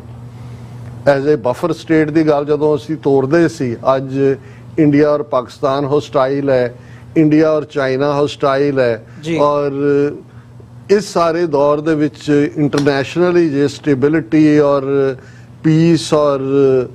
ਪ੍ਰੋਸਪੈਰਿਟੀ ਦੀ ਗੱਲ ਉਸ ਖਿੱਤੇ ਦੇ ਵਿੱਚ ਕਰਨੀ ਹੈ ਤਾਂ ਸਿੱਖ ਫੈਕਟਰ ਨੂੰ ਇਗਨੋਰ ਨਹੀਂ ਕੀਤਾ ਜਾ ਸਕਦਾ। ਸੋ ਇਹ ਸਾਰੇ ਐਲੀਮੈਂਟ ਨੇ ਜਦੋਂ, ਹਾਂ ਇਹਦੇ 'ਚ ਕੋਈ ਸ਼ੱਕ ਨਹੀਂ ਹੈ ਕਿ ਨਿਊ ਮੈਪ ਮੇਕਿੰਗ ਹਮੇਸ਼ਾ ਹੀ ਕਿਸੇ ਕਨਫਲਿਕਟ ਦੇ ਹਾਲਤ 'ਚ ਹੁੰਦੀ ਹੈ। ਟਕਰਾਵ ਫਸਟ ਵਰਲਡ ਵਾਰ ਤੋਂ ਬਾਅਦ ਆਟੋਮਾਨ ਐਮਪਾਇਰ ਟੁੱਟਿਆ, ਮਿਡਲ ਈਸਟ ਦੇ ਵਿੱਚ ਕਿੰਨੇ ਮੁਲਕ ਹੋਂਦ 'ਚ ਆਏ, ਸੈਕੰਡ ਵਰਲਡ ਵਾਰ 'ਚ ਭਾਵੇਂ ਅੰਗਰੇਜ਼ ਜਿੱਤੇ ਕਲੋਨੀਅਲ ਐਲਾਈਜ਼, ਲੇਕਿਨ ਉਹ ਹੋਲਡ ਨਹੀਂ ਸੀ ਕਰ ਸਕਦੇ, ਕਿੰਨੇ ਮੁਲਕ ਹੋਂਦ ਦੇ ਵਿੱਚ ਆਏ। ਸੋ ਮੈਨੂੰ ਇਹ ਲੱਗਦਾ ਹੈ ਕਿ ਵੀ ਇਸ ਵੇਲੇ ਸਾਡੇ ਕੋਲ ਇੱਕ ਓਪਰਚੁਨਿਟੀ ਜਿਹੜੀ ਹੈ ਬਹੁਤ ਜਲਦ ਜਿਹੜੀ ਹੈ ਉਹ ਸਾਨੂੰ ਮਿਲਣ ਵਾਲੀ ਹੈ, ਜਿਸ ਦੇ ਵਿੱਚ ਜਿਸ ਦੇ ਐਲੀਮੈਂਟ ਅਸੀਂ ਦੇਖਦੇ ਹਾਂ ਕਿ ਭਾਈ ਬਾਹਰਲੇ ਮੁਲਕਾਂ ਦਾ ਜਾਂ ਉਹਨਾਂ ਦਾ ਪੋਲੀਟੀਸ਼ੀਅਨਸ ਦਾ ਇੰਟਰਸਟ ਅਮਰੀਕਾ ਦੇ ਹਵਾਲੇ ਨਾਲ ਵੀ ਅਸੀਂ ਇਸ ਨੂੰ ਆਬਜ਼ਰਵ ਕੀਤਾ ਹੈ, ਜਾਂ ਜਿਹੜੀਆਂ ਕੋਈ ਸਪੋਰਟਸ ਟੀਮਾਂ ਨੇ ਇੰਟਰਨੈਸ਼ਨਲ ਲੈਵਲ ਦੀਆਂ, ਜਾਂ ਹਰੀ ਸਿੰਘ ਨਲੂਆ ਕਿਤੇ ਜਿਹੜਾ ਉਹ ਲੈਜੈਂਡਰੀ ਫਿਗਰ ਉਹਨਾਂ ਦਾ ਜਿਹੜਾ ਉਹ ਸਟੇਟਮੈਂਟ ਬਣਦਾ ਉਹਨਾਂ ਦੀਆਂ ਜਰਸੀਜ਼ ਤੇ ਜਾਂ ਉਹਨਾਂ ਦੇ ਮੋਟੋ ਦੇ ਉੱਤੇ, ਇਹ ਸਾਰੀਆਂ ਗੱਲਾਂ ਜਿਹੜੀਆਂ ਨੇ ਉਹ ਡਿਸਜੁਆਇੰਟਡ ਨਹੀਂ ਨੇ। ਔਰ ਜੇ ਸਿੱਖ ਵਿਸਾਖੀ ਡੇ ਆਉਂਦਾ ਹੈ, 5 ਮੁਲਕਾਂ ਦੇ ਪ੍ਰੈਜ਼ੀਡੈਂਟ ਜਿਹੜੇ ਨੇ ਮੁਬਾਰਕਬਾਦ ਦੇ ਰਹੇ ਹੁੰਦੇ ਨੇ ਤੁਹਾਡੀ ਇੱਕ ਹੋਂਦ ਜਾਂ ਤੁਹਾਡੇ ਇੱਕੋ ਸਾਰੇ ਨੂੰ। ਔਰ ਇਹ ਵੀ ਜਿਹੜਾ ਇੰਡੀਅਨ ਸਿਸਟਮ ਸਮਝਦਾ ਸੀ ਕਿ ਪੰਜਾਬ 'ਚ ਅਸੀਂ ਟੋਟਲ ਵਾਰ ਵਿੱਢ ਕੇ ਇਹਨਾਂ ਦੀ ਜਵਾਨੀ ਨੂੰ ਮਾਰ ਕੇ ਇਹਨਾਂ ਦੇ ਵਿੱਚੋਂ ਟਾਈਮ ਮੁਕਾ ਦਿੱਤੀ ਹੈ, ਅੱਜ ਤਾਂ ਸਿੱਖ ਸ਼ਾਨ ਦੇ ਨਾਲ ਦੁਨੀਆ ਦੇ ਹਰ ਖੂੰਜੇ ਦੇ ਵਿੱਚ ਜਿਹੜਾ ਉਹ ਆਪਣੀ ਟੈਂ ਨਾਲ ਜਿਉ ਰਹੇ ਨੇ ਔਰ ਆਪਣੀ ਹੋਂਦ ਨੂੰ ਵੀ ਕਾਇਮ ਰੱਖਿਆ ਹੋਇਆ ਔਰ ਪੰਜਾਬ ਦੀ ਪੋਲਿਟਿਕਸ ਨੂੰ ਵੀ ਪ੍ਰਭਾਵਿਤ ਕਰਦੇ ਨੇ।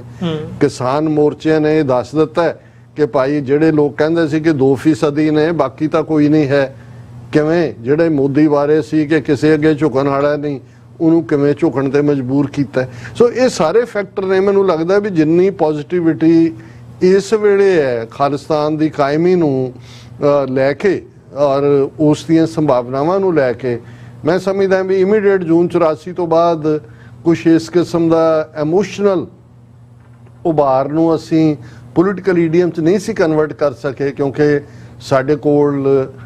ਨੈਰੇਟਿਵ ਨਹੀਂ ਬਿਲਟ ਹੋ ਸਕਿਆ, ਸੋਸ਼ਲ ਮੀਡੀਆ ਵੀ ਨਹੀਂ ਸੀ ਉਹਨਾਂ ਦੇ ਕੋਲ, ਸਾਰੇ ਸਾਧਨ ਸੀ, ਉਹਨਾਂ ਨੇ ਸਾਨੂੰ ਪੁਸ਼ ਕਰਕੇ ਅਲਗਾਵਵਾਦ, ਆਤੰਕਵਾਦ, ਉਗਰਵਾਦ, ਪਤਾ ਨਹੀਂ ਕੀ ਵਾਦ ਦੇ ਵਿੱਚ ਸੁੱਟਿਆ। ਅੱਜ ਜੇ ਅਸੀਂ ਬੈਠ ਕੇ ਗੱਲ ਕਰ ਰਹੇ ਹਾਂ ਔਰ ਸਾਡੇ ਵਰਗੇ ਹੋਰ ਵੀ ਵੀਰ ਭੈਣਾਂ ਨੇ ਜਿਹੜੇ ਪੰਥਕ ਏਜੰਡੇ ਨੂੰ ਅੱਗੇ ਤੋਰਦੇ ਨੇ ਤੇ ਆਪਣਾ ਇੱਕ ਨੈਰੇਟਿਵ ਵੀ ਹੈ, ਪਛਾਣ ਵੀ ਹੈ, ਔਰ ਇੰਟਰਨੈਸ਼ਨਲ ਮੀਡੀਆ ਨੇ ਜਿਵੇਂ ਸਿੱਖਾਂ ਨਾਲ ਸਿੰਪੈਥਾਈਜ਼ ਕੀਤਾ ਹੈ ਟਰਾਂਸਨੈਸ਼ਨਲ ਰਿਪਰੈਸ਼ਨ ਦੇ ਚੱਲਦੇ ਆ, ਜਿੰਨੀ ਕਵਰੇਜ ਔਰ ਜਿੰਨੀ ਸਟੋਰੀ ਅਜੇ ਵੀ 3 ਦਿਨ ਪਹਿਲਾਂ ਰਾਇਟਰ ਨਿਊਜ਼ ਨੇ ਜਿਹੜਾ ਈਵਨ ਹੁਣ ਵੀ ਉਸ ਮੌਜੂਦ ਥ੍ਰੈਟ ਬਾਰੇ ਜ਼ਿਕਰ ਕੀਤਾ ਹੈ। ਇਹ ਸਾਰੇ ਬਹੁਤ ਮੈਂ ਸਮਝਦਾ ਹਾਂ ਵੀ ਕੰਟਰੀਬਿਊਟਿੰਗ ਫੈਕਟਰਸ ਨੇ ਜਿਹੜੇ ਦੱਸ ਰਹੇ ਨੇ ਕਿ ਇਹੀ ਨਹੀਂ ਕਿ ਖਾਲਿਸਤਾਨ ਦੀ ਮੂਵਮੈਂਟ ਜਿਉਂਦੀ ਹੈ, ਇਵੇਂ ਲੱਗਦਾ ਕਿ ਖਾਲਿਸਤਾਨ ਦਰਵਾਜ਼ੇ ਤੇ ਦਸਤਕ ਦੇ ਰਿਹਾ। ਜੀ ਡਾਕਟਰ ਸਾਹਿਬ, ਤੇ ਆਉਣ ਵਾਲੇ ਸਮੇਂ ਦੇ ਵਿੱਚ ਮਤਲਬ ਹੁਣ ਉਮੀਦ ਤੇ ਕੋਸ਼ਿਸ਼ ਇਹੀ ਹੈ ਵੀ ਜਿਹੜੀਆਂ ਡਿਵੈਲਪਮੈਂਟਸ ਨੇ ਕਿਸੇ ਪੋਜ਼ਿਟਿਵ ਰੂਪ ਦੇ ਵਿੱਚ ਸਾਡੇ ਸਾਹਮਣੇ ਆਉਣ, ਪਰ ਜਾਂਦੇ ਜਾਂਦੇ ਕੋਈ ਸਾਡੀਆਂ ਜਥੇਬੰਦੀਆਂ ਦੇ ਲਈ, ਸਾਡੇ ਲੋਕਾਂ ਦੇ ਲਈ, ਉਹਨਾਂ ਐਕਟਿਵਿਸਟ ਦੇ ਲਈ ਜਿਹੜੇ ਇਸ ਦੇ ਉੱਤੇ ਕੰਮ ਕਰ ਰਹੇ ਨੇ, ਕੋਈ ਸੁਨੇਹਾ, ਕੋਈ ਡਾਇਰੈਕਟ ਅਪਰੋਚ ਜਿਹੜੀ ਸਾਨੂੰ ਲੈਣੀ ਚਾਹੀਦੀ ਹੈ ਇਸ ਵਕਤ ਇਹਨਾਂ ਹਾਲਾਤਾਂ ਦੇ ਵਿੱਚ? ਕਿਉਂਕਿ ਗੱਲ ਮਤਲਬ ਜਦੋਂ ਅਸੀਂ ਪੰਜਾਬ ਦੇ ਵਿੱਚ ਦੇਖਦੇ ਹਾਂ, ਭਾਰਤ ਦੇ ਵਿੱਚ ਦੇਖਦੇ ਹਾਂ, ਤੇ ਸਿਚੁਏਸ਼ਨ ਬਹੁਤ ਡਿਫਰੈਂਟ ਨਜ਼ਰ ਆਉਂਦੀ ਹੈ।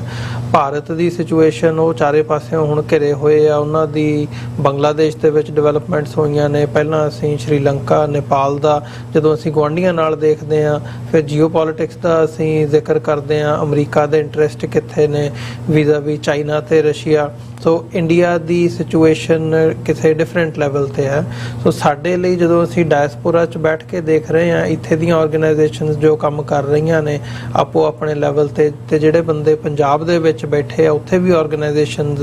ਲੱਗੀਆਂ ਹੋਈਆਂ ਨੇ ਇਸ ਦੇ ਉੱਤੇ, ਅੰਤ ਦੇ ਵਿੱਚ ਕੋਈ ਮੈਸੇਜ, ਕੋਈ ਸੁਨੇਹਾ ਉਹਨਾਂ ਦੇ ਲਈ ਜਿਹੜੇ ਕੰਮ ਕਰ ਰਹੇ ਨੇ ਇਸ ਵਕਤ? ਦੇਖੋ, 2-3 ਨੁਕਤਿਆਂ 'ਚ ਮੈਂ ਗੱਲ ਕਰਾਂਗਾ। ਪਹਿਲੀ ਗੱਲ ਤਾਂ ਮੇਰਾ ਖਿਆਲ ਹੈ ਕਿ ਵੀ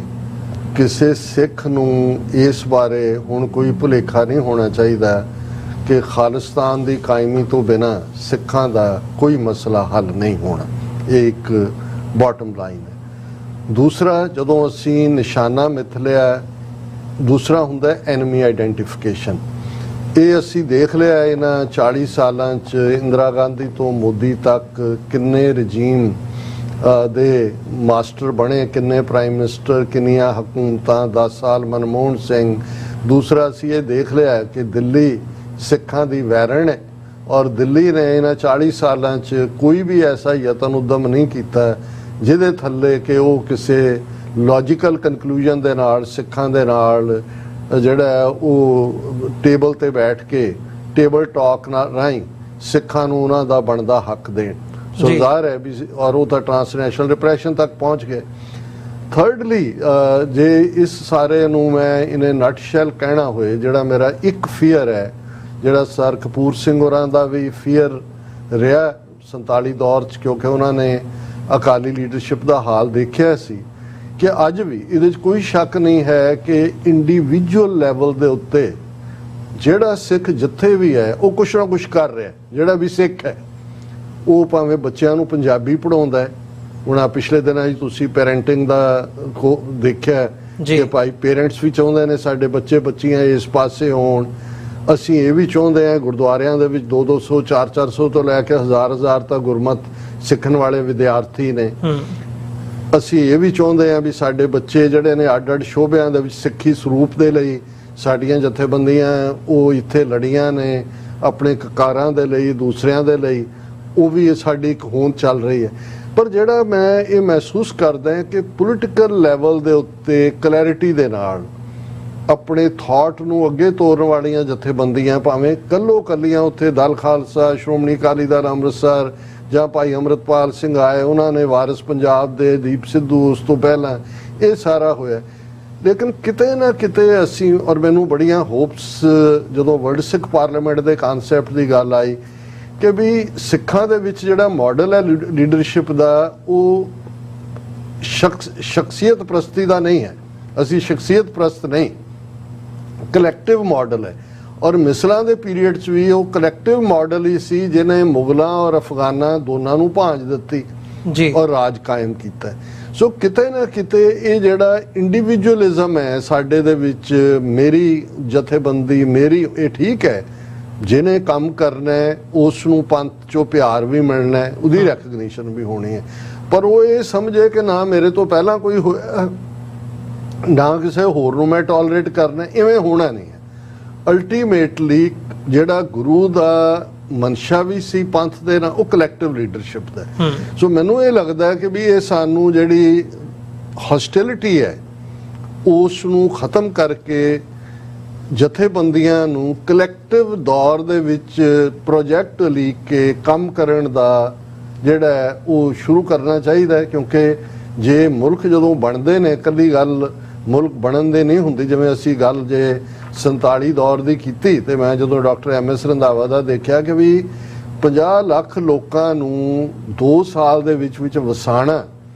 ਕਿੰਨੇ ਹਜ਼ਾਰ ਪਟਵਾਰੀ ਲੱਗੇ ਹੋਏ ਨੇ, ਜ਼ਮੀਨਾਂ ਕਿੱਥੋਂ ਕੱਢਣੀਆਂ ਨੇ, ਸਾਧਨ ਕਿੱਥੋਂ ਦੇਣੇ ਨੇ। ਨਹੀਂ ਤਾਂ ਉਹਨਾਂ ਨੇ ਕਿਹਾ ਰੰਧਾਵੇ ਨੇ ਕਿ ਵੀ ਜੇ ਮੈਨੂੰ ਕਹਿੰਦਾ ਇਹ ਲੱਗਦਾ ਸੀ ਵੀ ਅਸੀਂ ਫਲਸਤੀਨ ਬਣ ਰਹੇ ਹਾਂ, ਜੇ ਅਸੀਂ ਨਾ ਵਸਾਇਆ ਜਾਂ ਇਹ ਤਾਂ ਕ੍ਰਾਈਮ ਰੇਟ ਵੀ ਵਧੇਗਾ, ਦੂਜਾ ਵੀ ਕਿਵੇਂ ਹੋਏਗਾ। ਸੋ ਅਸੀਂ ਜਦੋਂ ਮੁਲਕ ਦੀ ਗੱਲ ਕਰਦੇ ਹਾਂ, ਜਦੋਂ ਅਸੀਂ ਮੁਲਕ ਬਣਾਉਣਾ ਹੈ, ਉਸ ਦੇ ਸਿਸਟਮ ਸੈਟਅਪ, ਸੋ ਸਾਡੇ ਹੁਣ ਤੋਂ ਹੀ ਉਹਦੇ ਲਈ ਤਿਆਰੀ ਹੋਣੀ ਚਾਹੀਦੀ ਹੈ ਕਿ ਅੱਡ-ਅੱਡ ਸ਼ੋਬਿਆਂ 'ਚ economical model, political model, social model, ਉਹਦੇ ਲਈ ਹੋਰ ਲੋੜੀਂਦੀਆਂ ਜਿਹੜੀਆਂ ਚੀਜ਼ਾਂ ਨੇ ਉਹਨਾਂ 'ਤੇ ਕੰਮ ਹੋਣਾ ਚਾਹੀਦਾ। ਸਭ ਨੂੰ ਨਾਲ ਲੈ ਕੇ ਚੱਲਣ ਦਾ ਮਾਦਾ ਹੋਣਾ ਚਾਹੀਦਾ, ਕਿਉਂਕਿ ਅਸੀਂ ਉਹਨਾਂ ਲੋਕਾਂ ਦੇ ਤੌਰ ਦੇ ਉੱਤੇ ਹੁਣ ਤੱਕ ਜਾਣੇ ਜਾਂਦੇ ਹਾਂ। ਔਰ ਇਸ ਵਾਰ ਕਪੂਰ ਸਿੰਘ ਹੋਰਾਂ ਨੇ ਇੱਕ ਫਜ਼ਲੂ ਅਹਿਮਦ ਜਿਹੜੇ ਕੋਈ ਵੱਡੇ ਸਕਾਲਰ ਸੀ ਇਸਲਾਮ ਦੇ, ਉਹਨਾਂ ਦੇ ਹਵਾਲੇ ਨਾਲ ਕਿਹਾ ਸੀ ਕਿ ਹਿੰਦੂ ਕਿਸੇ ਵੀ ਕੰਮ ਤੋਂ 100 ਸਾਲ ਪਹਿਲਾਂ ਸੋਚਦਾ ਹੈ, ਮੁਸਲਮਾਨ ਜਦੋਂ ਸਿਰ ਤੇ ਆ ਪੈਂਦੀ ਆ ਉਦੋਂ ਸੋਚਦਾ ਵੀ ਕੀ ਕਰਨਾ ਹੈ, ਤੇ ਸਿੱਖ ਜਦੋਂ ਵਕਤ ਲੰਘ ਜਾਂਦਾ ਉਸ ਤੋਂ ਬਾਅਦ ਦੇਖਦਾ ਹੈ ਕਿ ਭਾਈ ਇਹ ਆਪੇ ਹੀ ਕਿਸੇ ਕੰਢੇ ਲੱਗ ਜਾਏ। ਸੋ ਮਤਲਬ ਇਹ ਹੈ ਕਿ ਵੀ ਇਹ ਸਾਡੀ ਇੱਕ ਕਮਜ਼ੋਰੀ ਵੀ ਰਹੀ। 18ਵੀਂ ਸਦੀ 'ਚ ਵੀ ਅਸੀਂ ਕਿਤੇ ਕਿਤੇ ਉਸ ਦਾ ਪ੍ਰਭਾਵ ਦੇਖਦੇ ਹਾਂ। ਦਿੱਲੀ ਨੂੰ 18-19 ਵਾਰ ਫਤਿਹ ਕਰਨ ਤੋਂ ਬਾਅਦ ਖੁੱਲ੍ਹਾ ਛੱਡ ਦੇਣਾ, ਜਾਂ ਆਪਣਾ ਮੂੰਹ ਇੱਧਰ ਗੰਗਾ ਜਮਨਾ ਵੱਲ ਜਾਣ ਦੀ ਬਜਾਏ ਕਾਬਲ ਵੱਲ ਹੀ ਮੋੜ ਕੇ ਰੱਖਣਾ, ਉੱਥੇ ਆਪਣੀ ਤਾਕਤ। ਇਹ ਸਾਰੇ ਸਾਡੇ ਪੋਲੀਟੀਕਲ ਪਾਰਟ ਨੇ। ਜਾਂ ਮਹਾਰਾਜਾ ਰਣਜੀਤ ਸਿੰਘ ਦੇ ਸਰਕਾਰੇ ਖਾਲਸਾ ਜੀਓ ਦੇ ਵਿੱਚ ਤੱਕ ਪਹੁੰਚਦੇ ਆ, ਸਰਬੱਤ ਖਾਲਸਾ ਵਰਗੀ ਇੰਸਟੀਟਿਊਸ਼ਨ ਜਿਹੜੀ ਡਿਸੀਜਨ ਮੇਕਿੰਗ ਸੀ ਕਲੈਕਟਿਵ, ਉਹਨੂੰ ਡੂ ਅਵੇ ਕਰਨਾ ਔਰ ਡੋਗਰਿਆਂ ਦੇ ਹਵਾਲੇ ਕਰ ਦੇਣਾ। ਇਹ ਸਾਰੇ ਪਾਰਟ ਨੇ। ਸੋ ਇਹ ਮੈਂ ਸਮਝਦਾ ਹਾਂ ਵੀ ਇੱਕ ਗੱਲ ਸਾਡਾ ਯਕੀਨ ਔਰ ਈਮਾਨ ਕਿ ਸਾਡਾ ਜੇ ਕੋਈ ਸਭ ਤੋਂ ਜ਼ੋਰਦਾਰ ਵੈਪਨ ਹੈ ਤਾਂ ਉਹ ਫੇਥ ਹੈ। ਔਰ ਉਹ ਫੇਥ ਸਕੂਲਾਂ, ਕਾਲਜਾਂ ਜਾਂ ਗੁਰਦੁਆਰਿਆਂ 'ਚ ਨਹੀਂ ਕ੍ਰੀਏਟ ਹੋਣਾ। ਉਹਦੇ 'ਚ ਮੈਂ ਸਮਝਦਾ ਵੀ ਜਿਹੜਾ ਇੰਪੋਰਟੈਂਟ ਪਾਰਟ ਹੈ, ਹਰ ਫੈਮਿਲੀ ਐਜ਼ ਏ ਯੂਨਿਟ, ਜਦੋਂ ਤੁਹਾਡੀਆਂ ਸੰਸਥਾਵਾਂ ਕੰਪਰੋਮਾਈਜ਼ ਹੁੰਦੀਆਂ ਨੇ, ਜਿਵੇਂ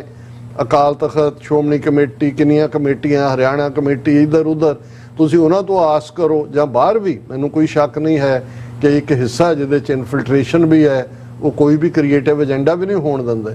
ਸੋ ਸਭ ਤੋਂ ਜ਼ਰੂਰੀ ਹੈ ਕਿ ਆਪਣੇ ਬੱਚਿਆਂ ਨੂੰ, ਕਿਉਂਕਿ ਇਹ ਸਟਰਗਲ, ਕਿਉਂਕਿ ਟਾਈਮ ਐਂਡ ਸਪੇਸ ਇਹ ਅਕਾਲ ਪੁਰਖ ਦੇ ਕੋਲ ਹੈ। ਸਾਨੂੰ ਨਹੀਂ, ਅਸੀਂ ਹਾਲਾਤਾਂ ਦੇ ਉੱਤੇ ਤਜ਼ੀਆ ਕਰ ਸਕਦੇ ਹਾਂ, ਆਪਣਾ ਵਿਊ ਦੇ ਸਕਦੇ ਹਾਂ। ਇਹ ਅਕਾਲ ਪੁਰਖ ਦੇ ਹੱਥ ਹੈ ਕਿ ਕਦੋਂ ਅਕਾਲ ਪੁਰਖ ਨੇ ਰਹਿਮਤ ਕਰਨੀ ਹੈ। ਪਰ ਇਹ ਭਾਵਨਾ ਅਸੀਂ ਜੇ ਆਪਣੇ ਬੱਚਿਆਂ 'ਚ, ਹਰ ਸਿੱਖ ਘਰ, ਜਿਹੜੀ ਗੁਰੂ ਦੀ ਇੰਟੈਂਟ ਵੀ ਹੈ ਕਿ ਧਰਮਸਾਲ ਹੈ, ਧਰਮਸਾਲ ਉਹ ਹੈ ਜਿੱਥੇ ਧਰਮੀ ਬੰਦੇ ਘੜੇ ਜਾਣੇ ਨੇ। ਸੋ ਆਪਣੇ ਬੱਚਿਆਂ ਦੇ ਵਿੱਚ ਜਿੱਥੇ ਸਿੱਖੀ ਵੈਲਿਊਜ਼, ਇਤਿਹਾਸ ਦਾ ਪ੍ਰਾਈਡ, ਔਰ ਜਿਹੜੀ ਗੱਲ ਅਸੀਂ ਬਾਕੀ ਨੈਸ਼ਨੈਲਿਟੀਜ਼ ਦੇ ਹਵਾਲੇ ਨਾਲ ਕਰਦੇ ਹਾਂ ਕਿ ਉਹਨਾਂ ਨੇ ਉਹਨਾਂ ਨੂੰ ਭੁੱਲਣ ਨਹੀਂ ਦਿੱਤਾ ਆਪਣੇ ਬੱਚਿਆਂ ਨੂੰ ਕਿ ਅਸੀਂ ਕੌਣ ਹੈ, ਇਸ ਦਸਤਾਰ ਦੇ ਲਈ, ਸਿੱਖੀ ਦੇ ਲਈ, ਰਾਜ ਭਾਗ ਦੇ ਲਈ, ਖਾਲਿਸਤਾਨ ਦੇ ਲਈ ਕਿੰਨੀਆਂ ਕੁਰਬਾਨੀਆਂ ਹੋਈਆਂ ਨੇ। ਜਦੋਂ ਤੁਸੀਂ ਆਪਣੇ ਬੱਚਿਆਂ ਦੇ ਅੰਦਰ ਵੀ ਜੇ ਅਸੀਂ ਤੁਰ ਗਏ ਨਾ ਵੀ ਸਾਡੇ ਜੀਵਨ ਕਾਲ ਦੇ ਵਿੱਚ ਅਸੀਂ ਆਪਣੇ ਪੋਲੀਟੀਕਲ ਸੋਵਰਨਿਟੀ ਨੂੰ ਹਾਸਲ ਕਰ ਸਕੇ, ਇਹ ਹੋਏਗਾ ਕਿ ਤੇਗ ਅਸੀਂ ਆਪਣੇ ਬੇਟੇ ਜਾਂ ਬੇਟੀ ਦੇ ਹੱਥ ਫੜਾ ਦਿੱਤੀ ਹੈ। ਇਹ ਸਭ ਤੋਂ ਇੰਪੋਰਟੈਂਟ ਹੈ ਕਿ ਆਪੋ ਆਪਣੇ ਘਰ ਸੰਭਾਲ ਲਈਏ। ਜੀ ਡਾਕਟਰ ਸਾਹਿਬ, ਬਹੁਤ ਬਹੁਤ ਧੰਨਵਾਦ, ਤੁਸੀਂ ਸਮਾਂ ਕੱਢਿਆ ਤੇ ਸਾਡੇ ਨਾਲ ਵਿਚਾਰਾਂ ਦੀ ਸਾਂਝ ਪਾਈ ਹੈ। ਜਿੱਥੇ ਵਿਊਅਰਸ ਸਾਡਾ ਸ਼ੋਅ ਦਾ ਸਮਾਂ ਸਮਾਪਤੀ ਦੇ ਵੱਲ ਨੂੰ ਜਾ ਰਿਹਾ, ਮੈਂ ਜਾਂਦੇ ਜ਼ਿਕਰ ਵੀ ਕਰਦੇ ਹਾਂ। ਨਾਰਮਲੀ ਅਸੀਂ ਬਿਗਨਿੰਗ ਦੇ ਵਿੱਚ ਸਾਡੇ ਸਪਾਂਸਰ ਜਿਹੜਾ ਕਰਦੇ ਆ ਪ੍ਰੋਗਰਾਮ, ਉਹਨਾਂ ਦਾ ਜ਼ਿਕਰ ਕਰਦੇ ਹਾਂ। ਅੱਜ ਉਹ ਰਹਿ ਗਿਆ ਪਾਰਟ, ਤੇ ਅੰਤ ਦੇ ਵਿੱਚ ਮੈਂ ਕਰ ਰਿਹਾ ਹਾਂ ਕਿ ਅੱਜ ਦਾ ਜਿਹੜਾ ਸੱਚੋ ਸੱਚ ਪ੍ਰੋਗਰਾਮ ਸੀ, ਇਹ ਸਰਦਾਰ ਗੋਬਿੰਦਰ ਸਿੰਘ ਜਿਹੜੇ ਕਿ ਡਾਲਸ ਟੈਕਸਸ ਦੇ ਵਿੱਚ ਬੇਸਡ ਨੇ, ਉਹਨਾਂ ਵੱਲੋਂ ਸਪਾਂਸਰ ਕੀਤਾ ਗਿਆ ਆ। ਤੇ ਉਹਨਾਂ ਦਾ ਸੁਨੇਹਾ ਇਹੀ ਹੈ ਜਿਸ ਦੇ ਉੱਤੇ ਅਸੀਂ ਅੱਜ ਸਾਰੀ ਡਿਸਕਸ਼ਨ ਕੀਤੀ ਹੈ ਵੀ ਭਾਈ ਜਿਹੜਾ ਕੌਮ ਹੈ, ਹਰ ਇੱਕ ਬੰਦਾ, ਹਰ ਇੱਕ ਇੰਡੀਵਿਜੂਅਲ ਆਪਣਾ ਯਤਨ ਕਰੇ ਤੇ ਕੌਮੀ ਘਰ ਖਾਲਿਸਤਾਨ ਦੀ ਪ੍ਰਾਪਤੀ ਦੇ ਲਈ ਜੋ ਵੀ ਉਹ ਯੋਗਦਾਨ ਪਾ ਸਕਦੇ ਆ ਉਹ ਪਾਉਣ। ਤੁਸੀਂ ਵਿੱਤੀ ਸਹਾਇਤਾ ਦੇ ਸਕਦੇ ਹੋ, ਫਾਈਨੈਂਸ਼ੀਅਲ ਮਦਦ ਉਹ ਦਿਓ, ਤੁਸੀਂ ਆਪਣਾ ਟਾਈਮ ਦੇ ਸਕਦੇ ਹੋ ਵੀਕਐਂਡਸ ਦੇ ਉੱਤੇ, ਵੀਕਡੇਜ਼ ਦੇ ਉੱਤੇ, ਐਜੂਕੇਸ਼ਨ ਦੇ ਲੈਵਲ ਦੇ ਉੱਤੇ ਕਿਸੇ ਹੋਰ ਪਿੰਡ ਦੇ ਵਿੱਚ, ਤਾਂ ਉੱਥੇ ਜਾ ਕੇ ਦਿਓ। ਜਿਹੜੀਆਂ ਆਰਗੇਨਾਈਜੇਸ਼ਨਸ ਕੰਮ ਕਰ ਰਹੀਆਂ ਨੇ ਉਹਨਾਂ ਦੀ ਸਪੋਰਟ ਕਰੋ। ਹਰ ਲੈਵਲ ਦੇ ਉੱਤੇ ਜਾ ਕੇ। ਸੋ ਇਹੀ ਅੱਜ ਦਾ ਉਹਨਾਂ ਦਾ ਸੁਨੇਹਾ ਆ। ਸੋ ਇਹੀ ਅਸੀਂ ਅੱਜ ਦੇ ਸ਼ੋਅ ਦੇ ਵਿੱਚ ਤੁਹਾਡੇ ਲਈ ਕਹਿਣਾ ਚਾਹਾਂਗੇ ਕਿ ਇਸ ਨੂੰ ਜੇ ਅਸੀਂ ਇੰਪਲੀਮੈਂਟ ਕਰ ਸਕੀਏ ਆਪਣੀ ਲਾਈਫ ਦੇ ਵਿੱਚ, ਤੇ ਇਹੀ ਥੋੜੀ ਜਿਹੜੇ ਥੋੜੇ ਯੂਨਿਟ ਬਣ ਕੇ ਇਵੈਂਚੁਅਲੀ ਇੱਕ ਵੱਡੀ ਚੇਂਜ ਲੈ ਕੇ ਆਉਣ ਦੇ ਵਿੱਚ ਸਹਾਈ ਹੁੰਦੇ ਆ। ਸੋ ਇਹਨਾਂ ਹੀ ਸ਼ਬਦਾਂ ਦੇ ਨਾਲ ਅੱਜ ਦੇ ਸ਼ੋਅ ਦੇ ਵਿੱਚ ਅਸੀਂ ਇੱਥੇ ਹੀ ਇਜਾਜ਼ਤ ਚਾਹਾਂਗੇ। ਜਾਂਦੇ ਮੈਂ ਬੇਨਤੀ ਜ਼ਰੂਰ ਕਰਦੇ ਹਾਂ, TV84 ਨੂੰ ਤੁਹਾਡੀ ਸਹਾਇਤਾ ਦੀ ਲੋੜ ਹੈ। ਤੁਸੀਂ ਸਾਨੂੰ ਡੋਨੇਟ ਕਰ ਸਕਦੇ ਹੋ ਸਾਡੀ ਵੈਬਸਾਈਟ ਦੇ ਉੱਤੇ ਜਾ ਕੇ www.tv84.tv, ਜਾਂ ਫਿਰ ਜਿਹੜੀ ਸਕਰੀਨ ਦੇ ਉੱਤੇ ਤੁਹਾਡੇ ਇਨਫੋਰਮੇਸ਼ਨ ਆ ਰਹੀ ਹੈ, ਤੁਸੀਂ ਇਸ ਰਾਹੀਂ ਸਾਡੇ ਤੱਕ ਪਹੁੰਚ ਕਰ ਸਕਦੇ ਹੋ। ਡਾਇਰੈਕਟਲੀ ਸਾਨੂੰ ਕਾਲ, WhatsApp ਮੈਸੇਜ ਵੀ ਕਰ ਸਕਦੇ ਹੋ। ਸਕਰੀਨ ਤੇ ਤੁਸੀਂ ਨੰਬਰ ਦੇਖ ਸਕਦੇ ਹੋ 5166191984। ਇਹਨਾਂ ਹੀ ਸ਼ਬਦਾਂ ਦੇ ਨਾਲ ਵਿਊਅਰਸ ਤੁਹਾਡੇ ਕੋਲੋਂ ਇੱਥੇ ਹੀ ਇਜਾਜ਼ਤ ਚਾਹਾਂਗੇ। ਡਾਕਟਰ ਸਾਹਿਬ ਫਤਿਹ ਦੀ ਸਾਂਝ ਪਾਈਏ ਅੰਤ ਦੇ ਵਿੱਚ। ਵਾਹਿਗੁਰੂ ਜੀ ਕਾ ਖਾਲਸਾ, ਵਾਹਿਗੁਰੂ ਜੀ ਕੀ ਫਤਿਹ ਜੀ।